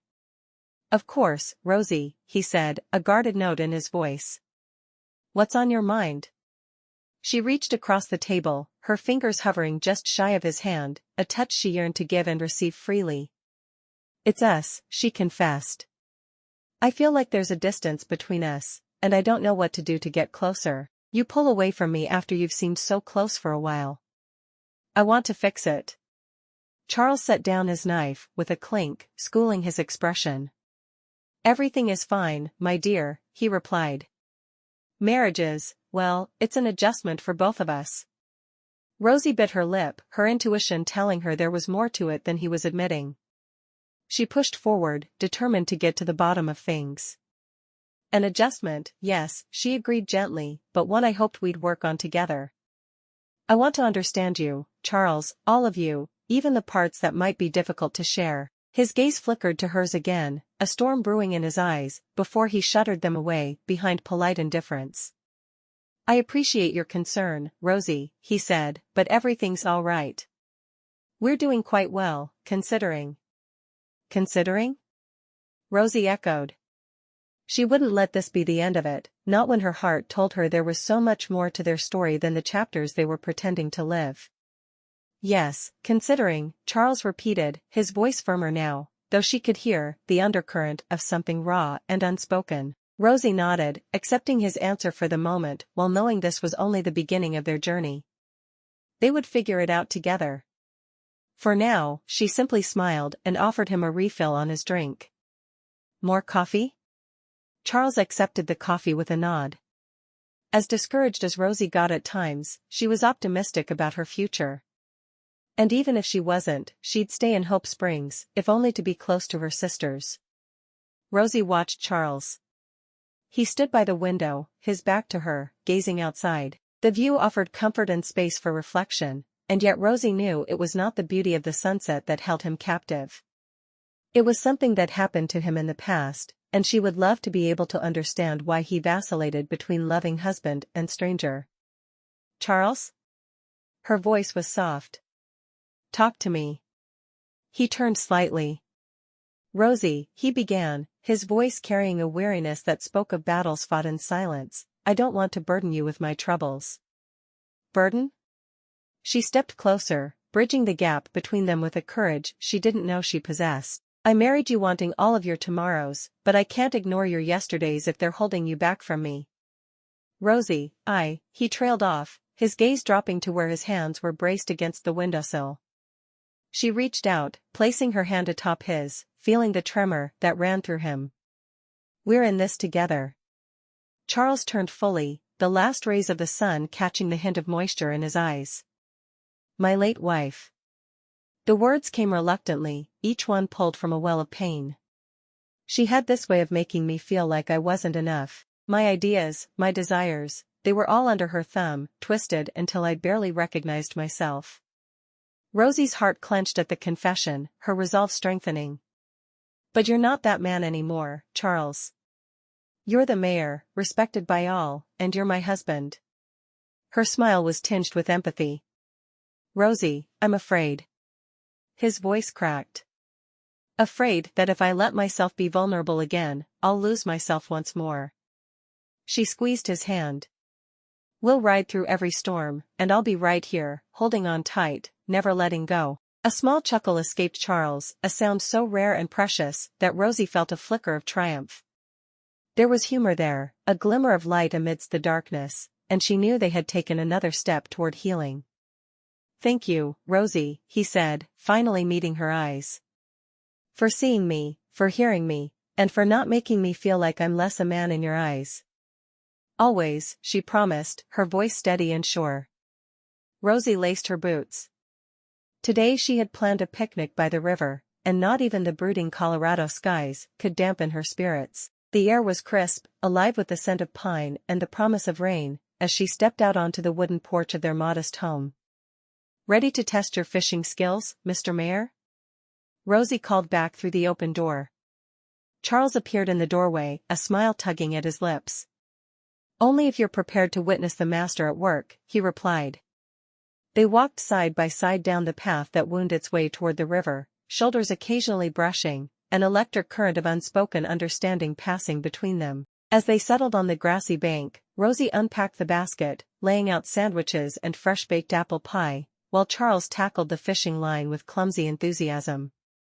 "Remember, it's all in the wrist," Rosie advised. She and her sisters had spent many afternoons sneaking down to the creek near their parents' farm and fishing. They'd never been able to eat their catch, because their father would have punished them and their mother if he'd found out, but that hadn't stopped the three sisters' enjoyment of their outings. "I'm lulling the fish into a false sense of security," Charles retorted, casting again with slightly more success. It was during these shared meals, these gentle teases, that Rosie found herself falling deeper for the man. And she could tell by the ease in Charles's posture, the warmth in his gaze, that he too was succumbing to feelings for her. As the afternoon waned, they strolled along the river, speaking of dreams and the future. Rosie spoke of her love for literature, and to her delight, Charles confessed his fondness for poetry, reciting lines from memory with a passion that made her heart swell. "Byron's words always stirred something within me," Charles admitted. "Though I never had much use for them in politics." "Then we shall have poetry nights," Rosie declared. "Just you, me, and the beauty of the spoken word." The idea sparked a new connection, a shared realm where they could both be vulnerable yet emboldened by each other's presence. With every step, every shared secret and whispered dreams, as dusk embraced the world in its indigo shawl, they reluctantly packed their belongings and headed home. Rosie watched as Charles meticulously tended to the small herb garden at the back of their homestead. The delicate way his fingers worked through the soil, a tenderness in his touch that she'd longed to feel against her own skin, was a dance of shadow and sunlight that played across his features. She leaned against the wooden doorframe, a smile tugging at the corners of her lips. The man before her was blossoming. "Your basil seems to be thriving," Rosie remarked. "Ah, but it's the time that truly prospers under careful watch," Charles replied. "Time and patience," Rosie mused aloud. "Yes." He stood and dusted off his hands, walking toward her. "And speaking of time, I believe it's high time for that poetry night you proposed." Rosie smiled and nodded. "I think that's a great idea." They settled in the parlor. A few candles flickered, casting a soft glow on the pages of the book that lay open on Rosie's lap. Her voice rose and fell with the rhythm of the poems, each word a note in a symphony that filled the room and wound its way around Charles's heart. As she read, Charles watched her, thinking of how long it had been since he'd held a woman. "Your voice gives life to these verses," Charles said softly when she paused. "Only because the sentiment behind them is one I share," Rosie replied, her gaze locking with his. They were close enough to feel each other's breath. Yet, they did not cross the invisible line that held them apart, the physical boundary that remained unchallenged for now. "Thank you, Rosie," Charles said. "For your patience, for everything." "Thank you, Charles," Rosie said, "for letting me see you." Their fingers brushed as they closed the book together, a fleeting caress that left Rosie's heart aflutter with unresolved yearnings. But beneath the tumult of her emotions was a steady flame of hope, rekindled by the man before her, a man who was learning to love again. Chapter 6. Rosie perched on the edge of their sofa, a quilt wrapped around her shoulders as she watched Charles stoke the fireplace. It was a simple evening in Hope Springs, the kind that seemed to wrap the town in an embrace of tranquility. "Got that fire roaring like a dragon's breath," Rosie said, her eyes twinkling with mischief. Charles glanced over his shoulder, the corners of his mouth inching up into a smile. "Only the best for my lady," he said, playing along with the light-hearted. "Wouldn't want you catching a cold now, would we?" "Of course not, Mr. Jordan. The mayor and his wife must maintain a picture of health, after all," Rosie teased. Charles took a seat beside her, the sofa creaking under his weight. He spoke of his day, recounting the minor victories and the mundane setbacks with equal measure, always careful to elicit a laugh from Rosie when the tales grew too dull.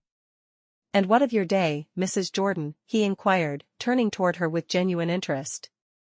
"Ah, well," Rosie started, tucking a strand of hair behind her ear, "I had quite the adventure arguing with Mrs. Peabody over the price of eggs, felt like negotiating a peace treaty."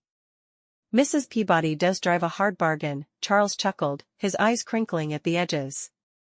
"But I have no doubt you held your ground." "Of course," she replied, her head held high with feigned haughtiness, before dissolving into laughter.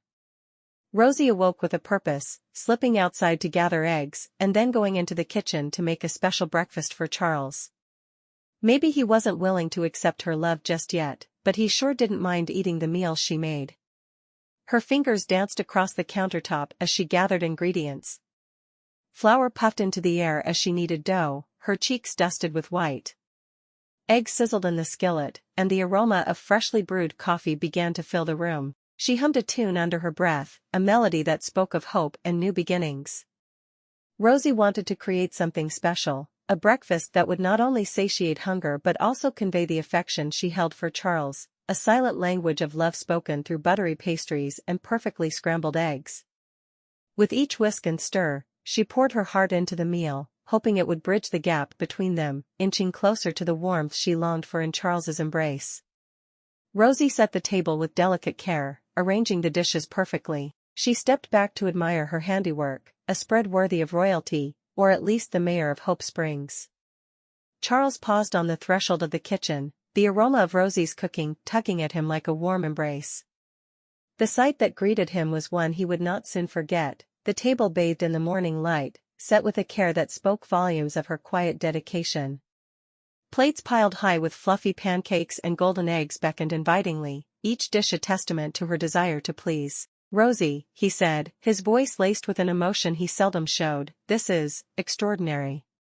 He moved across the room, the wooden floorboards creaking beneath his boots. Her smile flickered. I hoped you'd like it, she said, her heart skipping a beat as she caught the genuine appreciation in his eyes. For a moment, they were not just mayor and wife, but two souls reaching across the chasm of unspoken words. Like it? Charles chuckled, pulling out a chair with more gusto than usual. I believe like is too meager a word for this feast. They ate, and with each shared glance, Rosie felt a little more of the frost around them thaw. Charles, we need to talk about Hope Springs. Troubles are brewing that can't be ignored any longer. He nodded, setting down his cup with a decisive click. I've felt it, too. The Wilsons' farm is struggling since the drought, and Miss Baker's schoolhouse is in dire need of repair. Then there's Dr. Mercer who needs help with the infirmary supplies, Rosie added, her mind racing with the urgency of their town's needs. Yes, Charles agreed. We need to support them. It will help the entire community. Perhaps, Rosie said, hesitating only a moment before conviction bolstered her resolve. Perhaps we could start a fund, something that everyone can contribute to according to their means. A collective effort. Ah, Rosie, I so admire your spirit, Charles said. You see the heart of the matter and aren't afraid to tackle it head-on. Someone has to, she replied. Let's pool our ideas together. We'll draft a plan after breakfast, Charles declared, rolling up his sleeves. For Hope Springs, for us, for our future, Rosie finished, warmth flooding her cheeks. Together, they set about solving the problems of their little world. And as they talked, the distance between them seemed less insurmountable with each passing word. Rosie penned a list with meticulous care, her brows knitting in concentration. A stack of flyers sat ready on the table, each beckoning the residents of Hope Springs to their civic duty. She had taken charge of the organizational aspects of the town meeting, a responsibility that fit her like a glove. Already hard at work, I see, Charles remarked, entering the room with a sense of purpose that matched the early hour. The corners of his mouth lifted in appreciation as he observed the tidy space Rosie had transformed into a room for community planning. Good morning, Charles, Rosie greeted him. I've outlined the agenda and drafted a flyer. We'll need to get these posted everywhere, by the general store, the saloon, the church. Leave it to me, Charles assured her. He understood the importance of getting every soul in Hope Springs involved. I'll make certain everyone knows about the meeting and feels welcome to attend. Thank you, she said, biting her lip thoughtfully. It means a lot to have your support in this. Not just as the mayor, but, as my husband. A spark of something unspoken passed between them, a shared understanding that they were embarking on a journey bigger than themselves. With that, Charles set out, leaving Rosie to finalize the details of their ambitious endeavor. Rosie and Charles reached the town hall well before anyone else. They'd decided to have the meeting on Sunday afternoon, so they would be assured most people wouldn't be working. Together, they arranged chairs into neat rows, spreading tablecloths and setting out pitchers of water for the townspeople. Looks inviting, doesn't it? Charles mused, overseeing the preparations with a hint of pride. His usual reserve seemed to melt away in the face of communal spirit. Inviting and hopeful, Rosie said. Let's hope the townsfolk agree. Rosie placed the last chair down with a satisfying clunk. The room was ready. Agreed, Charles said, extending his hand to Rosie. Together, let's lead them into a new chapter. Rosie stood at the front of the crowded room, her hands resting lightly on the makeshift podium. Thank you all for coming, Rosie began, her voice steady as the gazebo in the town square. We're here to discuss the problems facing our town and what we can do to solve them. Nods and murmurs of agreement fluttered through the crowd. Charles stood just off to the side, watching the townspeople. Each time Rosie glanced his way, she drew strength from his silent encouragement. He was her rock, even if at times he felt more like a mystery. Jed, why don't you start us off? Rosie nodded toward an elder. Jed stood, his voice gruff. Water rights, he declared, and like a spark to tinder, the room ignited. Land boundaries, another shouted. Schooling for our children, came a call from the back. Enough. Rosie said, her tone brooking no argument. Silence fell. Let's tackle these one at a time, Rosie proposed, her fingers brushing against a list she'd prepared. As she spoke, she shared glances with Charles. They were partners in this endeavor, if nothing else. Charles stepped forward when talk turned to land disputes, his knowledge of local laws surfacing with ease. Rosie watched him mediate between two quarreling ranchers. She saw the respect in the townsfolk's eyes, and pride swelled within her. Perhaps we could survey the lands again, together, Charles suggested. The men nodded reluctantly. Surveying's fine, a wiry woman piped up, but what about our children's learning?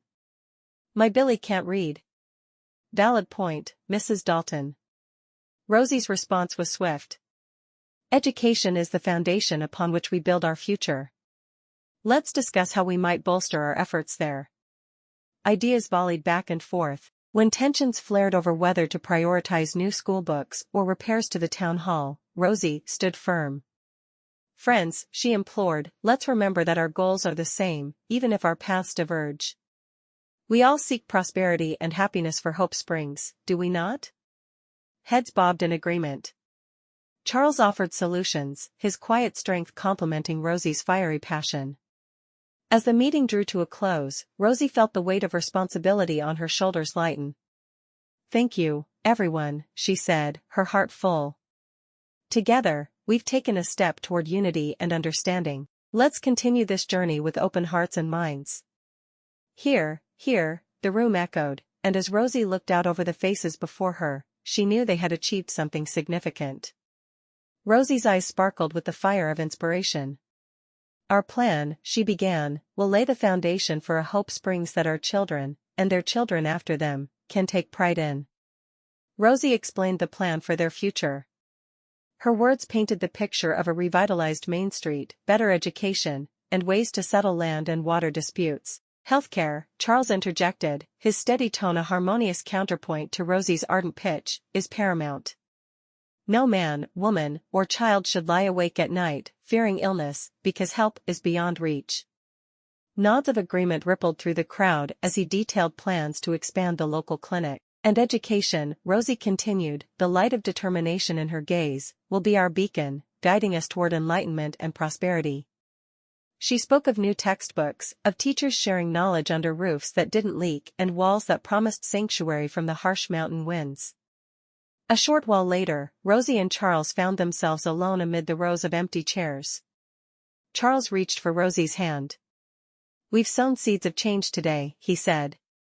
I think we have, Rosie replied, a faint tremor betraying the emotion she worked to keep at bay. But a seed must weather many storms before it blooms.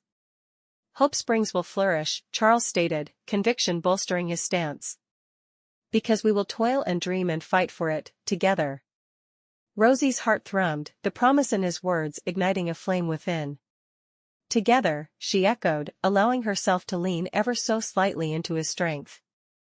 As they walked home in silence, Rosie contemplated the past few hours. The meeting had been a triumph, and it felt good to have a plan of action. Rosie made a quick supper, and while they ate, she told him a story about something that had happened while she'd been with Izzy and Anna. Anna's face was the very picture of bewilderment, Rosie said, her voice dancing with mirth as she shed her outerwear and moved closer to the fire. One moment, she's sitting with Izzy and I in the parlor, the next, she finds a baby swaddled on her doorstep. Charles watched her, smiling as he watched her animated gestures. It was these unguarded moments, when Rosie's vivacity shone, that he found himself drawn to her most. A baby? He echoed, amusement flickering across his features. Yes. Rosie's laughter tinkled through the room, as bright and clear as the stars they'd left behind. She scooped that child up as if it were the most natural thing, cooing to it as though it were a stray kitten rather than a babe of unknown origin. Not that I think she would have been any different if she had known the origin. I do believe they'll keep her. His chuckle mingled with hers, low and rich. He stepped forward, drawn by the infectious joy in her eyes, and encircled her waist with his arms, pulling her close. Their bodies met, a fitting puzzle of angles and curves, and for a suspended heartbeat, Rosie's laughter ceased, her breath catching in anticipation. Rosie, Charles murmured. His fingers traced the line of her jaw, tilting her face up to meet his gaze.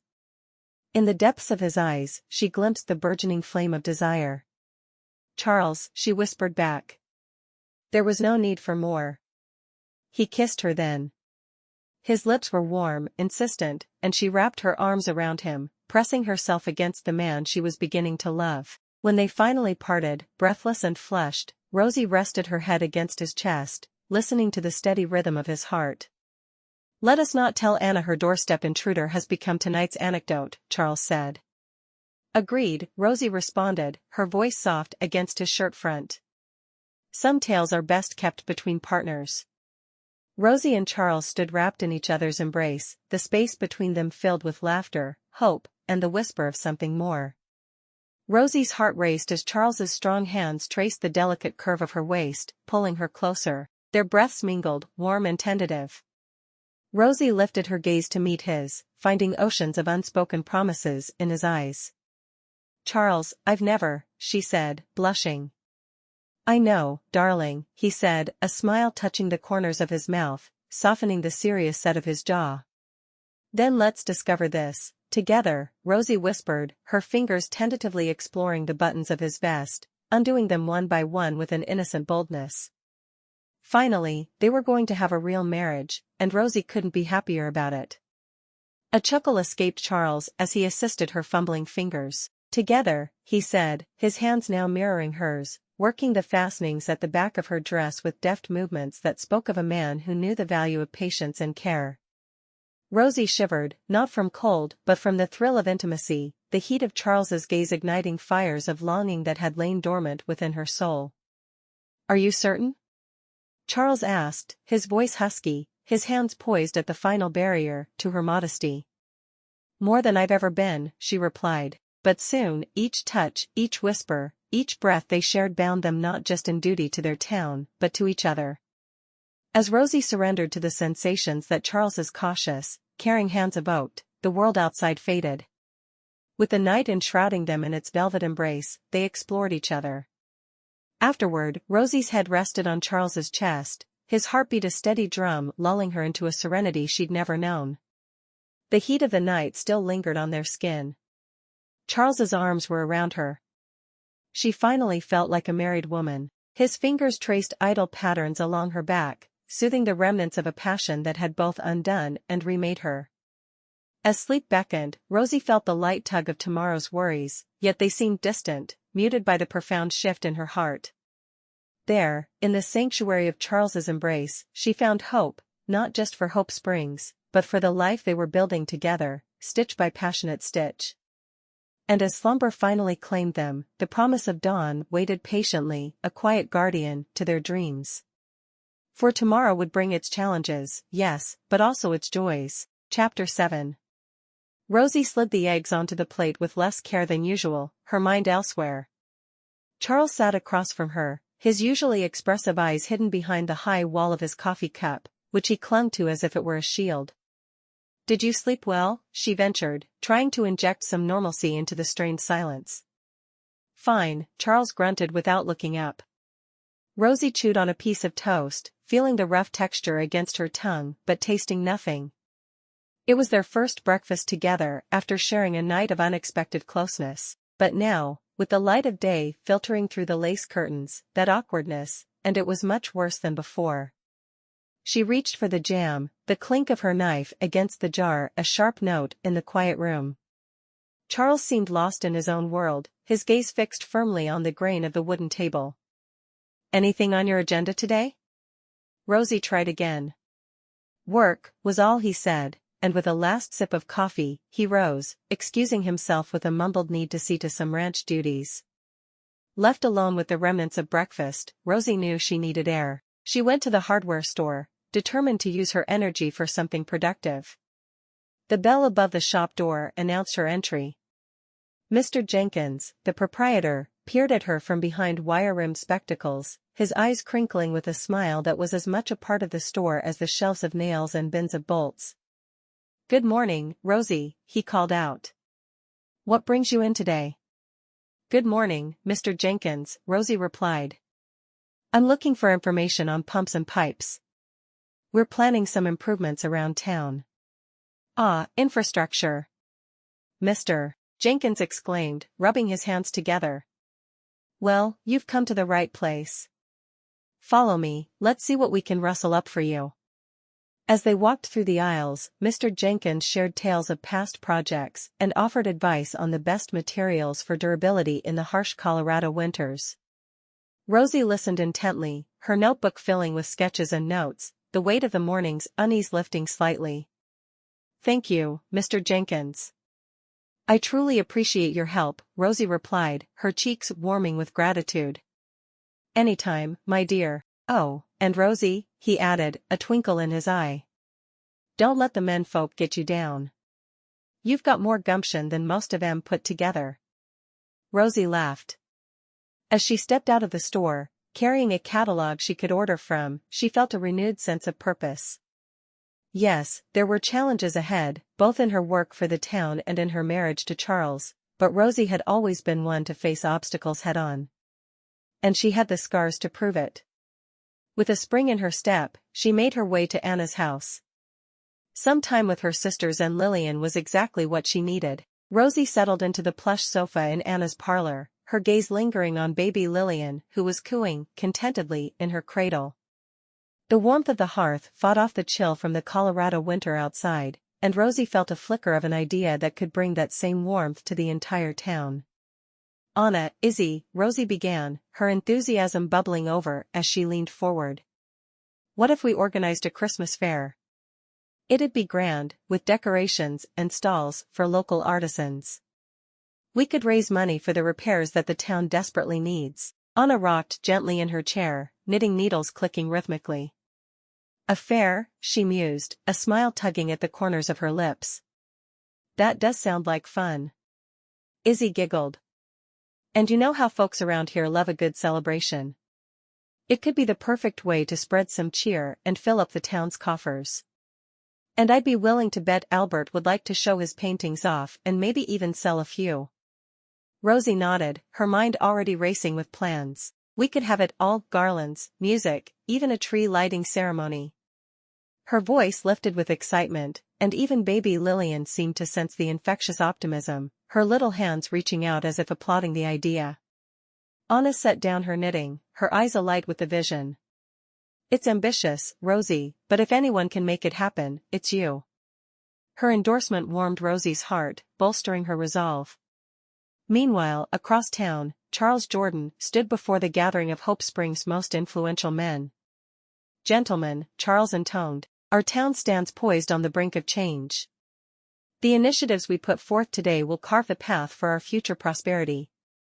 He unfurled a map across the table, his fingers tracing the lines where new roads would go, where wells could provide fresh water, where the schoolhouse needed expansion. Consider this, he continued, locking eyes with each council member in turn. An investment in our infrastructure is an investment in ourselves, our children, our businesses, our legacy. Murmurs of agreement rippled through the room. A councilman stroked his beard thoughtfully, nodding along to Charles's impassioned pitch. Furthermore, Charles said, the success of these projects hinges on community involvement. We'll need every pair of willing hands, every ounce of local pride to see this through. The room echoed with the claps of approval, the men rallying behind their mayor's vision, a testament to Charles's ability to unite them under a common cause. Rosie forked a slice of ham, her appetite waning in the thick silence that cloaked the dinner table like an unwelcome winter fog. Charles sat opposite her, his gaze locked on his plate as if the mashed potatoes might reveal life's greatest mysteries. The air was heavy with words unsaid, and Rosie's heart drummed a nervous rhythm against her chest. Charles, she said, I've been thinking about how to bring some cheer to Hope Springs this Christmas. He looked up then, eyes clouded with something like apprehension. Go on, he said, his voice steady but distant.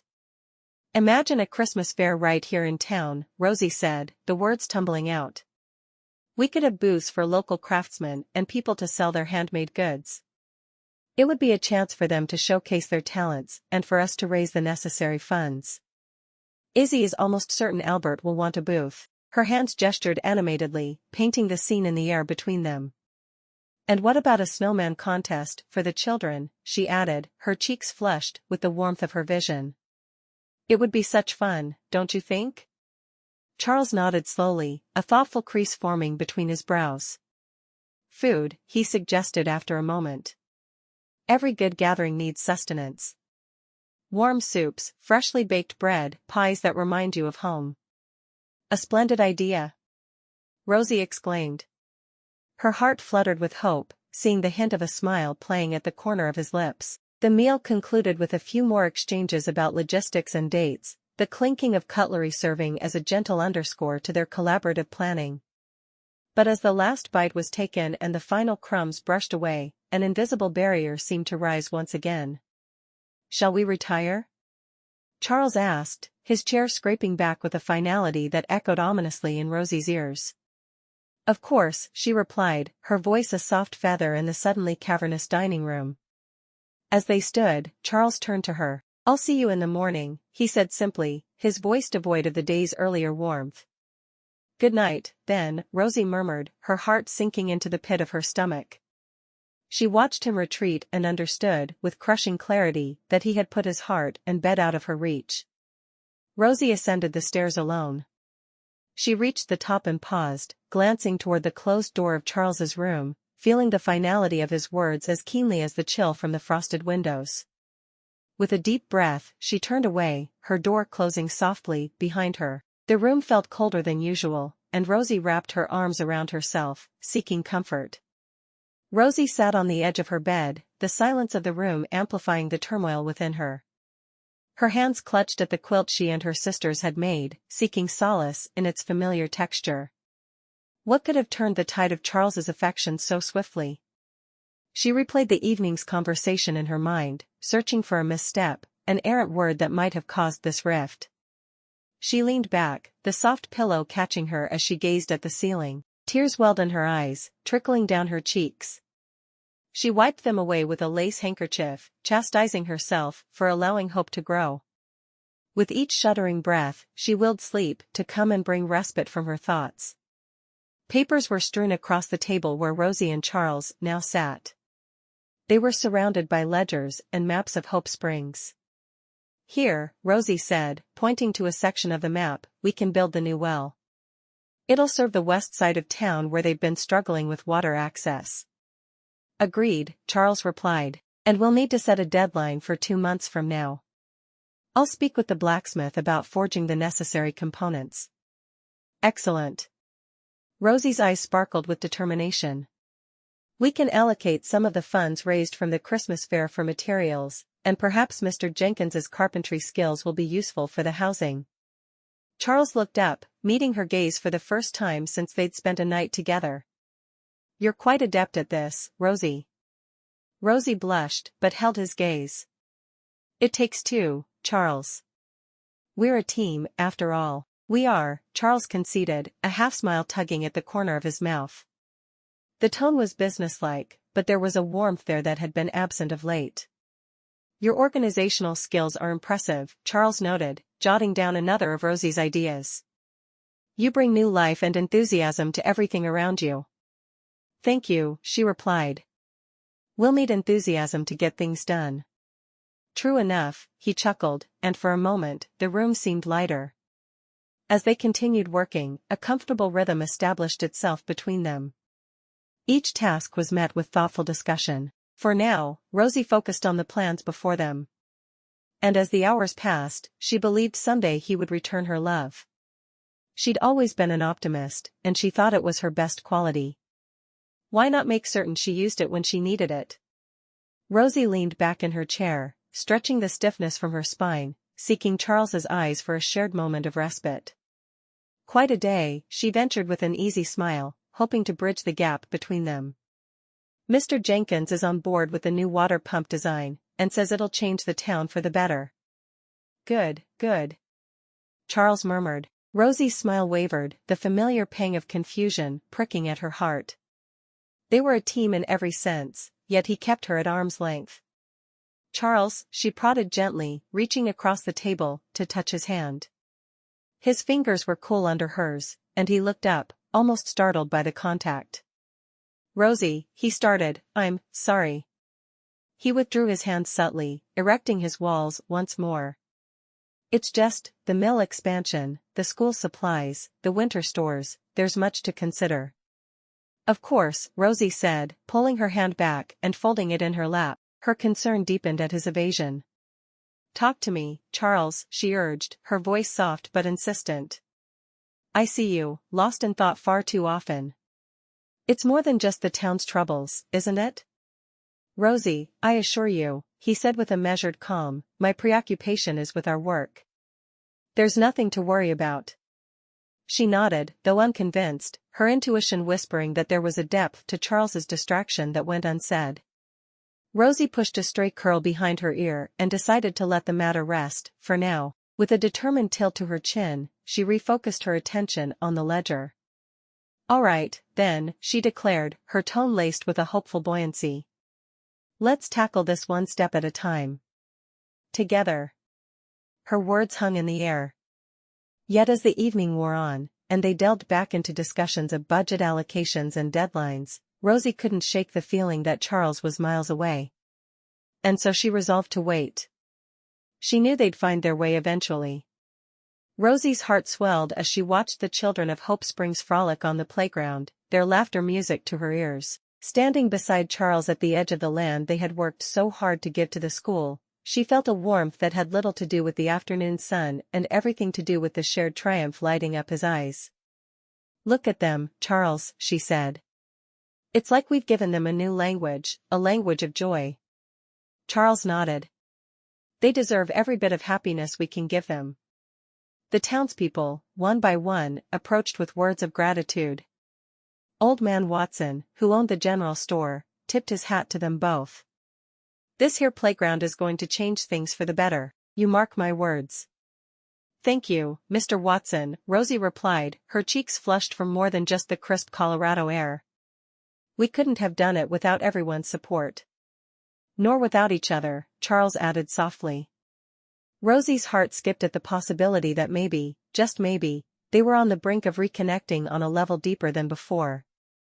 Later that week, after a particularly grueling session with the town council, Charles surprised Rosie by suggesting they take a break from the relentless pace. Let's go for a sleigh ride, he suggested. Really?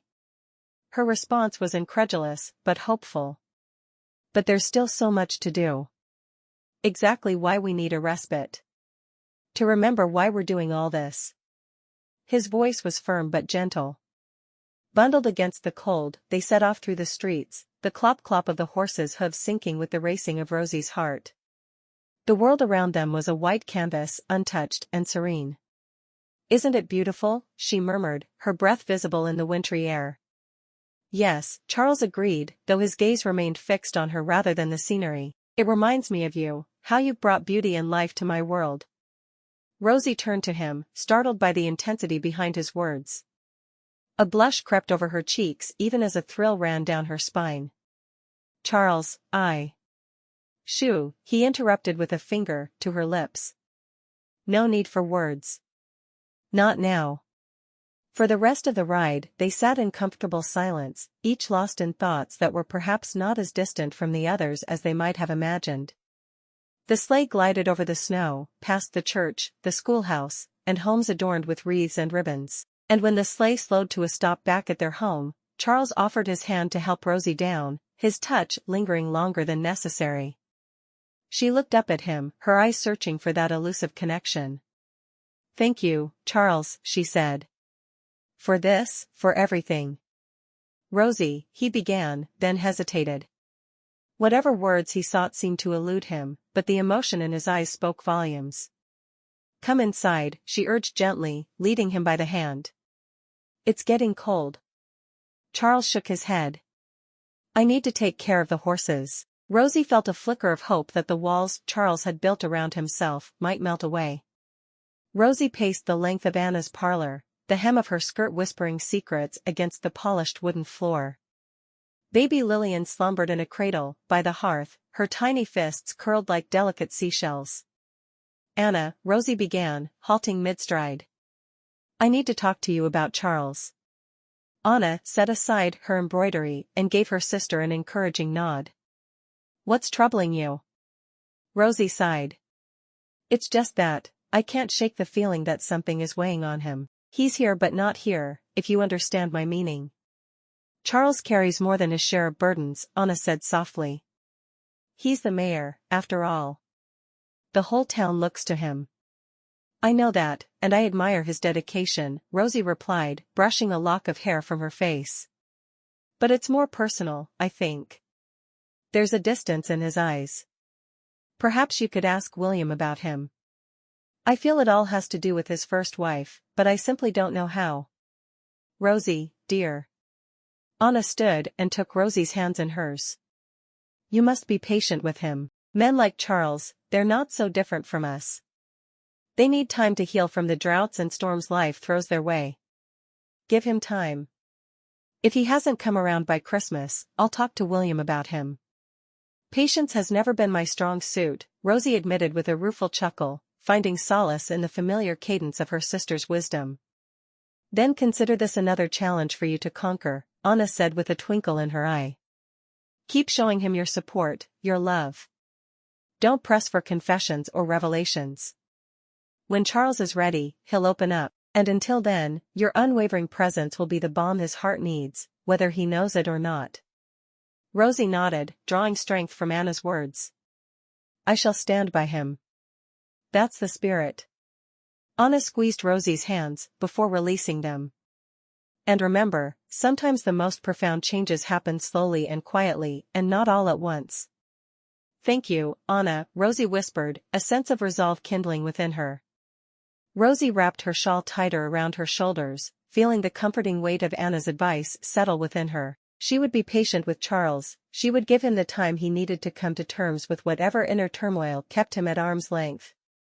Her love for him was as wide and deep as the valley they called home, and she trusted it to carry them through any storm. As Rosie walked toward the general store, she envisioned their future like one of the majestic pines surrounding their town, reaching for the sky against all odds. Laughter bubbled up from within her as she imagined herself and Charles, many years from now, standing side by side like two old trees with intertwined roots. Morning, Mrs. Jordan, greeted Mr. Whitaker, the postman, tipping his hat as he passed her on the street. Good morning, Mr. Whitaker, Rosie replied with a smile, her heart lightening at the simple exchange. This community had become hers, and Charles was at the center of it, a center she was determined to hold on to. As she entered the store, the bell above the door jangled cheerfully, announcing her presence. She moved with purpose, making a list of what they needed for the upcoming Christmas fair. She could already hear the laughter of children building snowmen and the chatter of townsfolk admiring the local crafts. It was a vision she and Charles would bring to life together. Mrs. Jordan, you're looking mighty determined today, observed Mr. Watson, the store owner, as he approached with a friendly nod. I am, Mr. Watson. We've got a fair to prepare for, and I intend to make it the finest this town has ever seen, Rosie declared, her eyes sparkling with mirth. Ah, that's the spirit we need, he chuckled, leaning on the counter.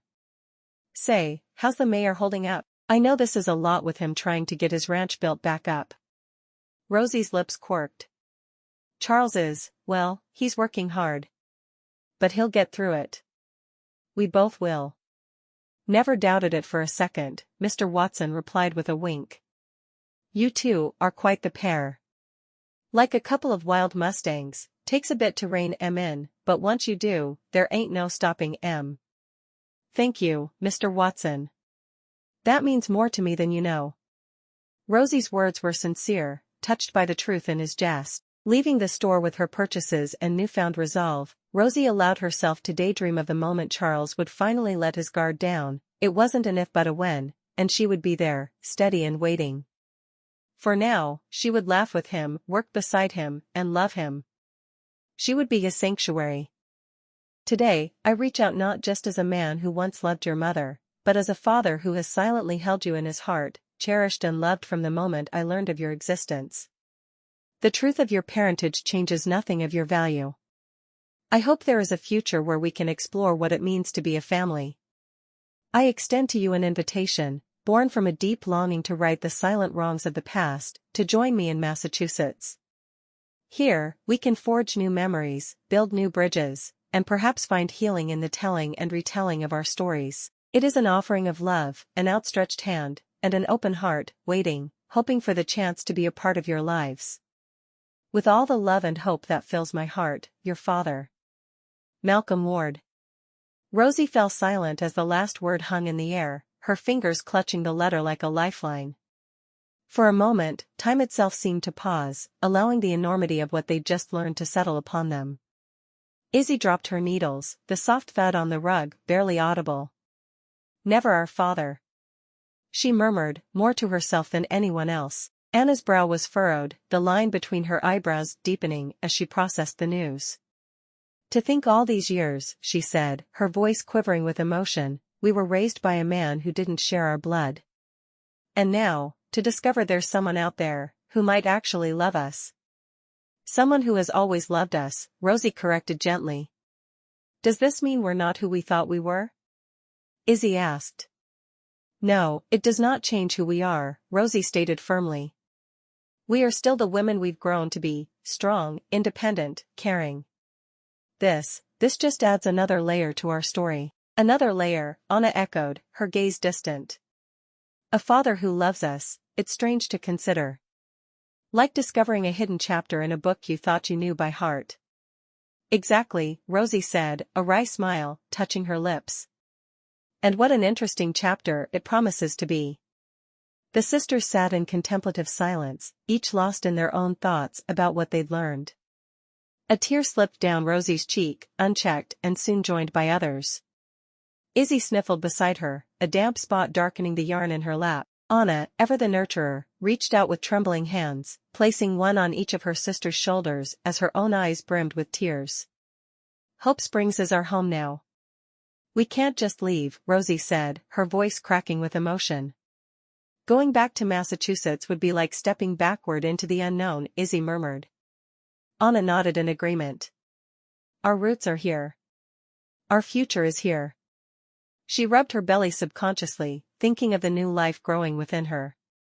"Then we'll invite him here," Rosie declared, wiping her eyes with the back of her hand. "He should see us in our element, where we've flourished, despite everything. Where we've found love and built our families," added Izzy. "Exactly." Rosie stood resolutely, the emotional storm giving way to a quiet determination. "Let's write to him together." The three women gathered around the table. With a fresh sheet of paper before them, they composed their invitation, each sister contributing her own touch. "Dear Father," Rosie began, her penmanship steady and sure. "Know that we received your letter with an array of emotions," Anna continued. "And while it was unexpected, we find ourselves thrilled to know there is a man who has cared for us all this time," Izzy added. "Please, come to Hope Springs. It would give us great joy to meet you," Rosie wrote. "Anna is expecting, and so is Izzy," she added, pride lacing her words. "And I'm busy with preparations for the Christmas fair, a true highlight of our town." "Hope Springs is a place of new beginnings, of second chances," Anna said softly, her gaze distant yet hopeful. "It would mean the world to us if you could share in the life we've built here. We hope you can find your way to visiting us here," they concluded together, signing their names. As Rosie folded the letter with care, the weight of their shared hope settled over the room. "Imagine," Izzy said, "our father coming to Hope Springs. He won't know what hit him." Rosie couldn't help but chuckle, even as her heart swelled with anticipation. "I think he'll be surprised. But more than anything, he'll see how his daughters have grown strong, even without his love in our lives. Strong, beautiful, and utterly indomitable," Anna added, the corners of her mouth lifting in a smile that reflected not just amusement but a profound love for the sisters beside her. At home that evening, Rosie explained to Charles about her behavior of the night before. "I didn't want you to think less of me, knowing that my sisters and I were conceived out of wedlock, but we decided to tell you, William and Albert." Charles nodded. "I think that's the best news you could have received. I don't think any less of you. I knew that you're strong despite your upbringing. I can only imagine how strong you'd be if he'd been in your life." Rosie smiled and scooted across the couch until she was in Charles's embrace. His words had made her feel so much more confident in her future. Rosie carried the telegram received to Anna's house. Her sisters leaned in closer, their knitted brows mirroring her own as she unfolded the missive. The parlor was quiet except for Rosie's voice. December 2nd, Rosie read aloud, her voice steady but her heart pounding like a drumbeat against her chest. He's coming on December 2nd. Anna smiled. That's the first day of the fair, she exclaimed. Izzy nodded. We'll have to make sure everything is perfect for his arrival, she said. Rosie felt the weight of responsibility settle upon her shoulders, not just for the success of the Christmas fair she'd poured her soul into organizing, but now also for ensuring their father's visit was memorable. Let's take turns showing him around, Rosie suggested, already picturing the schedule in her mind. The fair will be busy, but we can each steal away a little time with him. Agreed, Izzy chimed in. And he can stay at my place. Albert won't mind, and it's spacious enough for privacy. Will there be room for all the stories we have to share? Anna joked. Plenty, Izzy assured, her eyes twinkling with warmth. After all, what is a home without tales of love and hardship, laughter and tears? As they discussed the logistics, Rosie's passion for the fair mingled with a newfound desire to connect with the man who had unknowingly shaped their destinies. Hope Springs is about to show our father the true meaning of Christmas, Rosie declared, her eyes alight with fierce determination, and I dare say, no daughter of his could do otherwise. Their laughter filled the room, a chorus of joy and anticipation for the season of giving, the celebration of community, and the wondrous revelation of family rediscovered. The first golden rays of dawn had barely graced the bustling town of Hope Springs when the long-awaited train arrived. Rosie's heart hammered in her chest as she watched a tall, distinguished gentleman step down from the carriage, his eyes scanning the crowd until they came to rest on her and her sisters. Beside him emerged a woman, her elegant poise unmistakable even from a distance. Anna, Izzy, Rosie whispered, clutching their hands as they stood shoulder to shoulder, he's here. Anna's fiery curls seemed to bounce with her nerves, and Izzy smoothed the front of her dress, an unconscious gesture for composure. As the pair approached, Rosie took a deep breath, steadying herself to be the voice of welcome. Mr. Malcolm Ward, I presume? Rosie extended her hand. And you must be Mrs. Ward? We're honored by your visit. Call me father, he said, his voice rich and resonant, enveloping her in an embrace that warmed her through. And this is my wife, Carrie. Rosie, she introduced herself, then gestured to Anna and Izzy. And these are my sisters, Annabelle and Isabel. Such lovely names for such lovely young women, Mrs. Ward chimed in, her smile genuine and kind. Thank you, ma'am, Izzy replied, her voice a soft melody of politeness. Please, call me Carrie, she insisted. Father, Rosie said, eager to fill the silence that followed introductions, we've planned quite a day for the town fair. There'll be booths selling all manner of crafts and goods, games for the children, and food, so much food. She spoke with the fervor of someone who had poured her soul into the event. We thought it best to take turns accompanying you, so each of us can share a bit of our lives here in Hope Springs with you. Sounds delightful, Malcolm said, his eyes twinkling with interest. Speaking of which, Carrie interjected, her gaze sweeping over the colorful array of stands dotting the fairground, I would love to help the three of you with your booth. Then you can spend a little more time with Malcolm. Truly? Izzy's surprise was evident. That would be most appreciated, Carrie. Excellent. Carrie clapped her hands together, a burst of enthusiasm escaping her. Let's not waste another moment then. Lead the way. As Rosie guided their father through the fair, pointing out the various attractions, her mind was ablaze with thoughts. Here was a man connected to them by blood, yet he was as much a mystery as any other stranger. Here's our booth, Anna said. They had arrived at the stand adorned with baked goods and knitted wares. Allow me to show you how it's done, Carrie said, pulling on her gloves with a grin that mirrored the gleam of excitement in Anna's eyes. It was as if the stepmother they had just met was already welcoming them into her life. Rosie watched from the corner of her eye as Izzy and Anna, each with their husbands by their sides, approached Malcolm and Carrie. Malcolm, Carrie, this is my husband, Albert, Izzy said with a modest pride that resonated in her voice. Albert Thoreau's stature was commanding, his presence a testament to his success, but in front of Malcolm, there was an uncharacteristic boyishness about him. An absolute pleasure, Albert extended a firm handshake to Malcolm. Your daughters have become dear to this town, and you should be proud. They are remarkable women, Malcolm replied.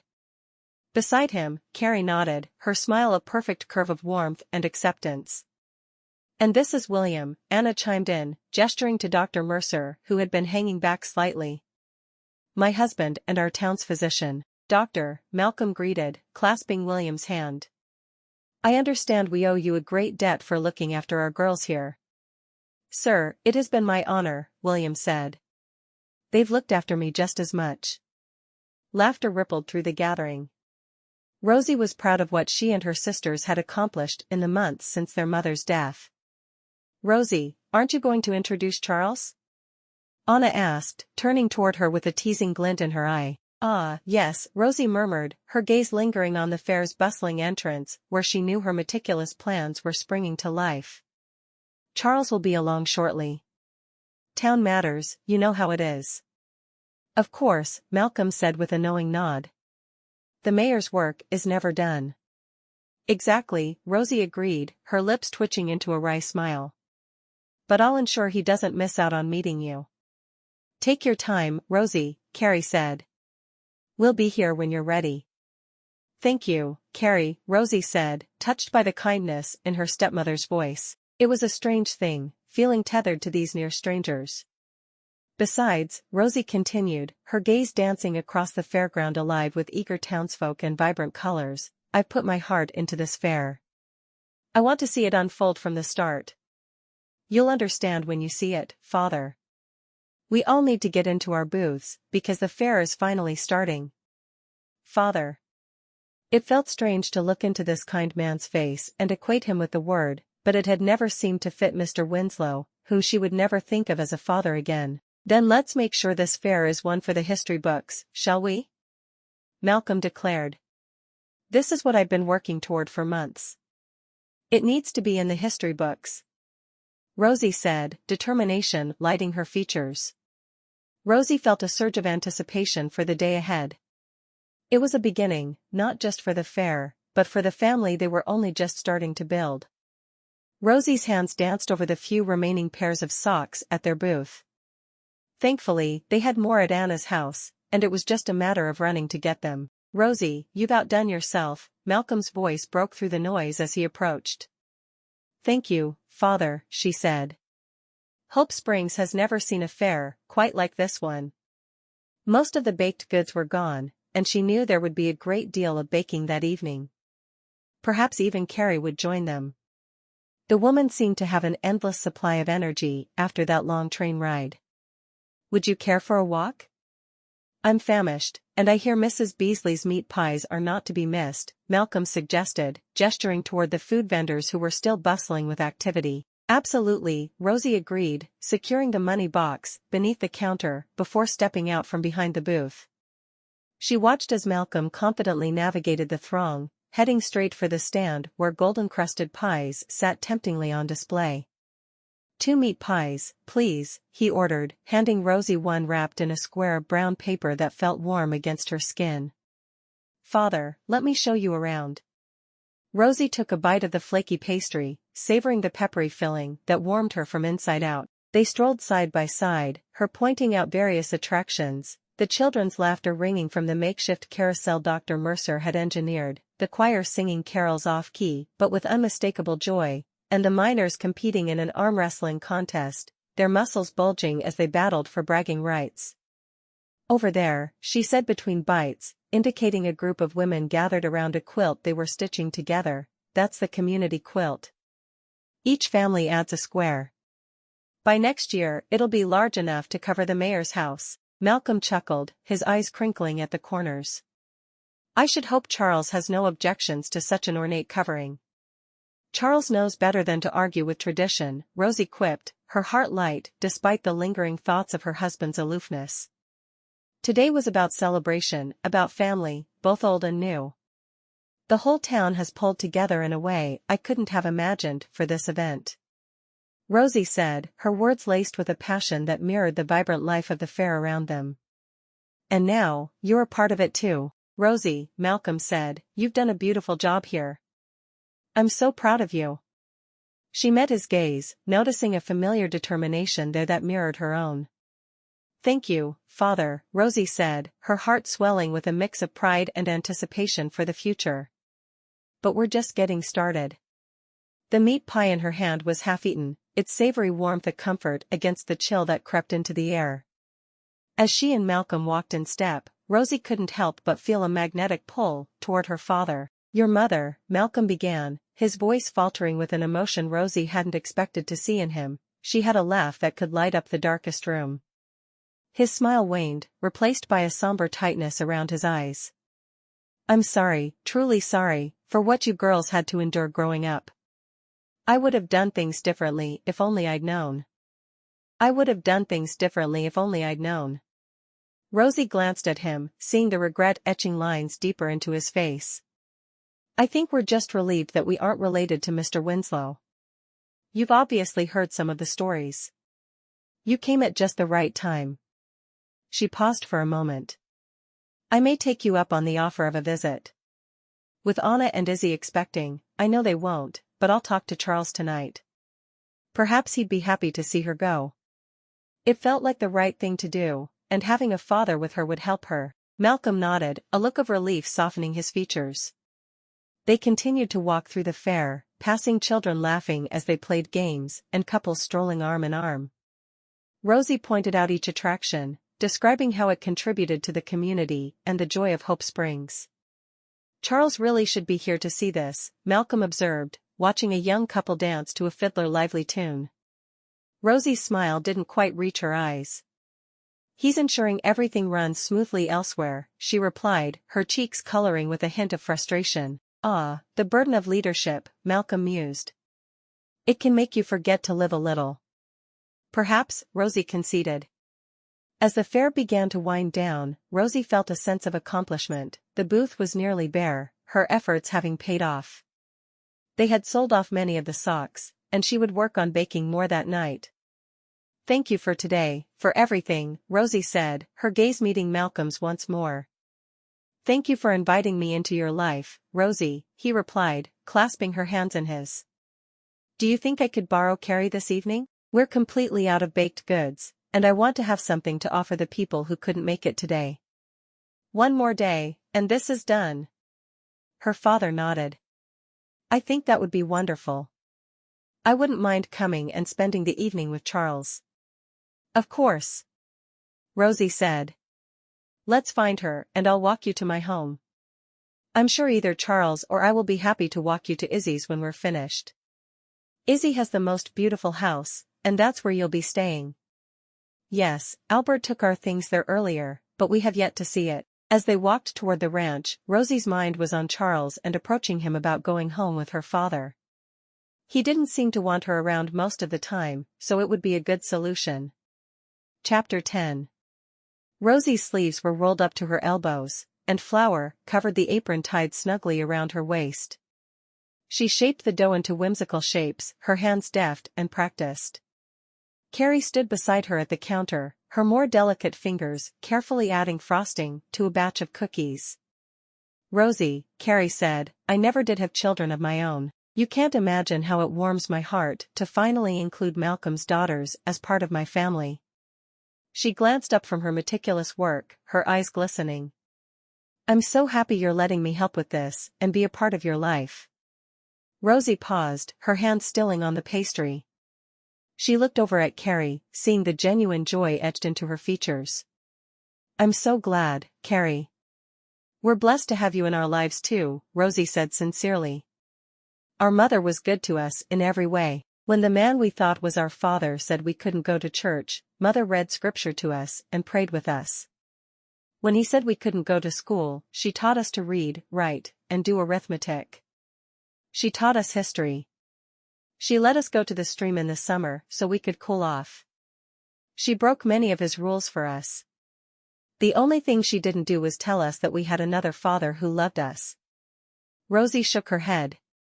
I can't love her any less for it because I saw her take many beatings that were meant for me and my sisters. How could I blame her for anything? Do I wish we'd had both of our parents our entire lives? In more ways than I can say. Am I angry with her for it? No. We don't need a mother in our lives in the same way we need a father, but we are all pleased to welcome a new one into our lives. As the evening wore on, the kitchen table became laden with an assortment of baked goods, each more inviting than the last. Finally, Malcolm and Carrie donned their coats and prepared to leave. They shared satisfied smiles as they surveyed the bounty laid out before them. Rosie stepped into Carrie's arms. "Thank you so much for helping our little town with me. You have no idea how much I enjoyed spending this time with you." "Thank you for this evening," Malcolm said, his voice rich with gratitude. Carrie took his arm, and together, along with Charles, they stepped out into the crisp night air. After returning from walking his in-laws to Albert's house, Charles appeared in the doorway of the kitchen, leaning against the frame. He watched Rosie as she tidied up, her movements efficient yet graceful. "Rosie," he said, catching her attention. She turned to him. "Today was a resounding success, and your father, he's quite a man. Kindness seems to run in the family." Before Rosie could respond, Charles closed the distance between them and gently kissed her cheek. It was a simple gesture, but it sent a flutter through her heart. "Good night, Rosie," Charles said softly, his gaze lingering on hers just a moment longer than necessary. He quickly went up to bed, leaving her touching her cheek where his lips had been. Rosie hesitated outside Charles's bedroom door, her fingers trembling as they traced the wood grain, before she rapped softly. Inside, Charles sat on the edge of his bed, elbows on knees. His posture spoke volumes, the weight of the world seemingly perched upon his broad shoulders. "Charles?" He looked up and there was no mistaking the surprise in his eyes as he met her gaze. "Rosie? Is everything all right? May I?" She gestured to the space beside him. "Of course." He straightened, making room for her. Rosie sat and turned to face him. "Charles, I've been thinking," she began. "Perhaps, it would be best if I went back to Massachusetts with Malcolm and Carrie. I can't help but feel that I'm not what you wanted in a wife." "Rosie," he stammered, looking surprised, "why would you say such a thing?" "Because," she whispered, "you seem so far away, even when you're right beside me." "Rosie," Charles said. "I think you're perfect. Everything about you, the way you care for others, your strength, your laughter, it's more than I ever hoped for." "Then why?" she started, but he placed a finger over her lips, silencing her. "Because," he said, "I have been distant, and it's not fair to you." "It's just that, Charles, if we are to make this work, we must be honest with each other," Rosie said, her hand covering his. "I want us to be real, to share every part of our lives, not just live under the same roof as strangers." "Rosie," Charles whispered. "You deserve that. We both do." "Then let's start now," Rosie urged. Charles paced the room. "Rosie," he finally said, "I think I owe you more than I've told you." "What haven't you told me?" she asked.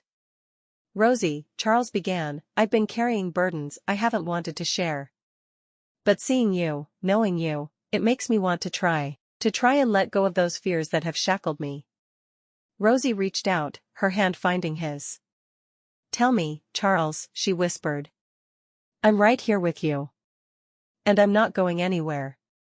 "Rosie," he began, "my late wife did everything she could to control me. If I did something that made her happy, she would allow me to have marital relations with her. If we fought, there would be no relations." Rosie watched him, her eyes warm and comforting. "Every day was difficult. I loved her, but she killed that love rather quickly." A pained chuckle escaped him. "When she passed from pneumonia, it was as though the air cleared for the first time in years. And I felt guilt for feeling that relief, Rosie."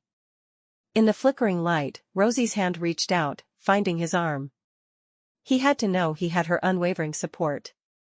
"Charles," she said, "there's no shame in feeling relief at her death. I felt relief when my mother died, not only because she'd been ill, but because it meant my sisters and I could leave there." Charles nodded. "Your heart, it's been through the ringer, but here you are, opening up to me," Rosie continued. "That takes more courage than most men can muster." I'm here for you, Charles, to stand by your side and help you in any way I can. A mix of emotions swirled within him. The laughter that bubbled up now held a trace of genuine mirth, born from the absurdity of finding solace in the heart of a woman who was supposed to be nothing more than a means to an end. Their kiss was slow at first, but quickly became passionate. Clothes were shed, fluttering to the wooden floor of his bedroom. As they came together, the warmth of their bodies entwined, she understood the magic her sisters had talked about that happened with their husbands. Afterward, as he held her, Charles whispered, "I love you so much, Rosie." Rosie lifted her head and looked into his face. "I love you, Charles. I don't believe I could express how much."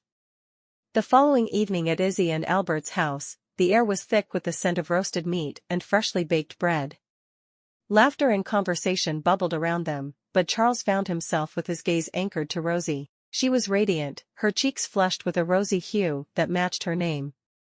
"Charles?" Albert nudged him gently. "You planning to join us here anytime soon, or is the view from whatever cloud you're on too enchanting to leave?" "Apologies, Albert," Charles replied with a sheepish grin, tearing his eyes away from Rosie for a fleeting moment. "It seems I've discovered something worth getting lost in."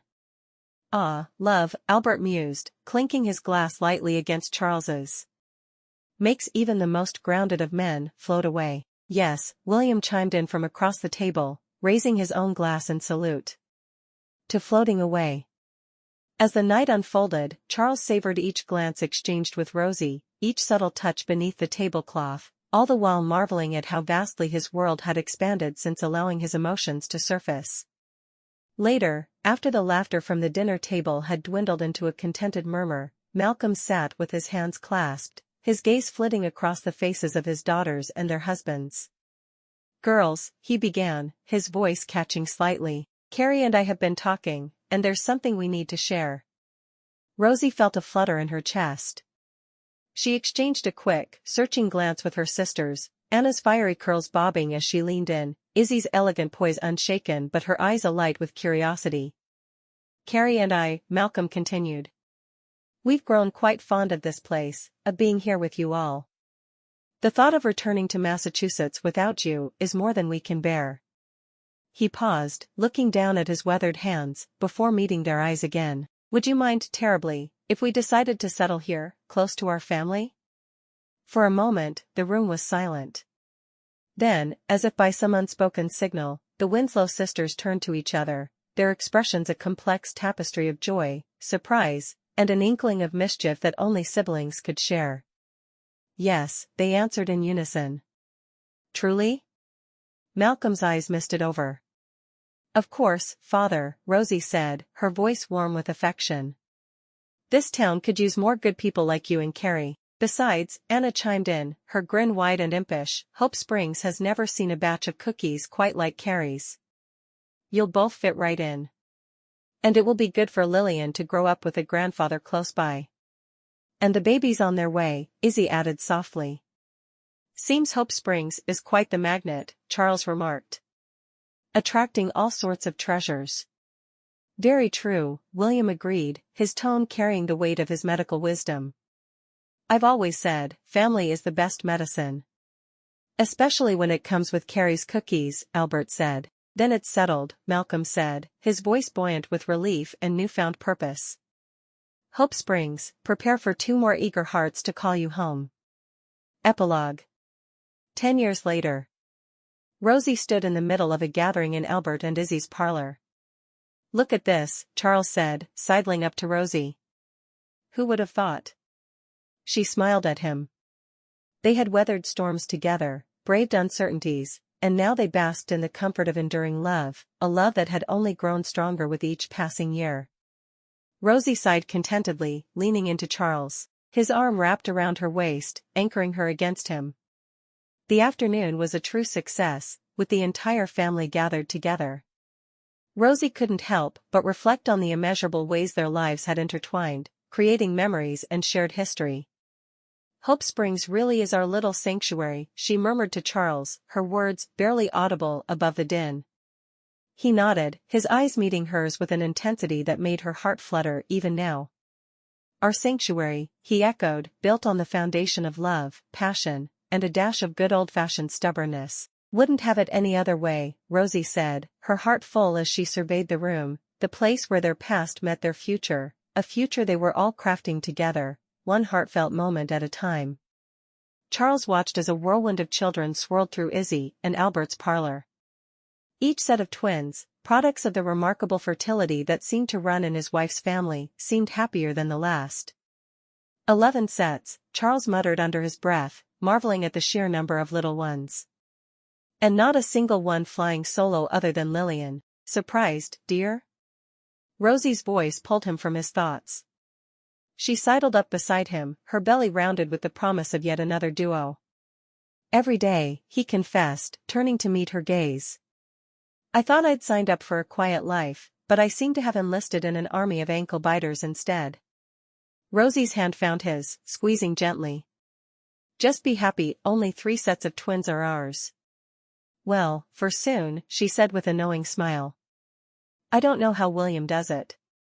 9 children with 2 more on the way, he agreed. The clamor of children crescendoed as they tore through the room once more, their excitement palpable.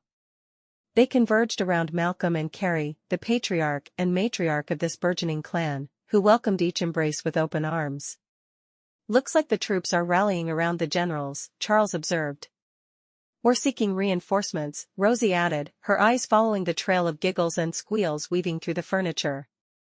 Reinforcements indeed, Charles sighed, shaking his head in mock defeat. With your sister Anna and William adding to the fray, and Izzy and Albert not far behind, it seems Hope Springs will need to expand its borders just to accommodate the lot of us.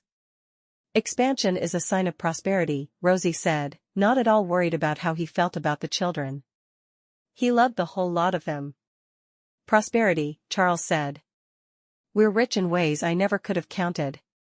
Rich in love, Rosie corrected softly. So rich in love, he agreed as he watched their children tumble into yet another round of hide-and-seek, their laughter echoing through the house like a benediction. In love and passion, we are beyond wealthy. Speaking of which, Rosie leaned in closer, her words for his ears alone, this next batch might just tip us into outright extravagance. Extravagance, he repeated. Now that's a currency I can get behind. Rosie laughed, the sound mingling with the joyous cacophony around them. In that moment, Charles knew that no matter how full their home became, there would always be room for more love, more laughter, and yes, even more twins. Carrie's hands cradled the small child with an innate tenderness. The little one, with tufts of golden hair escaping her bonnet, looked at the other children as if she were the most important person in the world. When one of them had Grandmama's attention, they felt as if they ruled the place. Across the parlor, Malcolm held another of the brood, a rambunctious toddler who was more intent on wiggling out of his grandfather's hold than staying put. Malcolm's face broke into a smile each time the child let out a peal of laughter. Never thought I'd be doing this at my age, Malcolm said, his voice warm with unspoken gratitude. He shifted the child to his other hip, eyes scanning the room filled with the fruits of his daughter's unions. But here I am, feeling like the richest man in Colorado. A comfortable silence settled among them before Malcolm cleared his throat. I want to thank all of you for allowing Carrie and me into your lives, he began, his tone solemn yet sincere. I know I wasn't a father, not after leaving you girls to be raised by, his voice trailed off, unable to summon the name of their stepfather. Papa, Rosie interjected. You're here now. That's what matters. We're so happy you're here, Charles added, standing beside his wife, his demeanor supportive. We are a family now, one that looks forward, not back. Malcolm nodded, the lines around his eyes softening as he looked at Carrie. We're grateful, he said. Rosie caught the wistful undertone in Malcolm's voice. She crossed the room with grace, the bustle of children and laughter of their kinfolk fading into the background.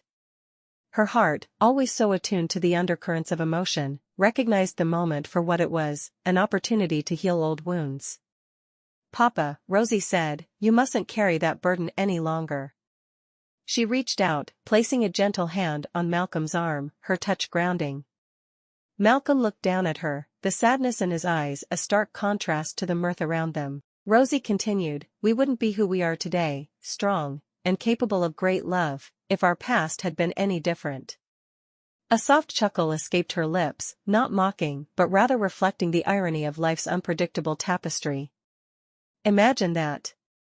We Winslow girls were toughened by hardship, which allowed us to have the courage to be matched with these stubborn men of Hope Springs. The corner of Charles's mouth quirked up in response, an affectionate glint in his eye. He stood slightly behind Rosie, his presence a silent pillar of support. Rosie is right, Charles said. Our paths led us here, to this very moment, to the love we've found and the family we've built.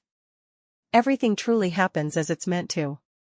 Rosie smiled, knowing that everyone here loved her as much as she loved them. Who would have thought triplets, who led such horrible childhoods, could be so happy?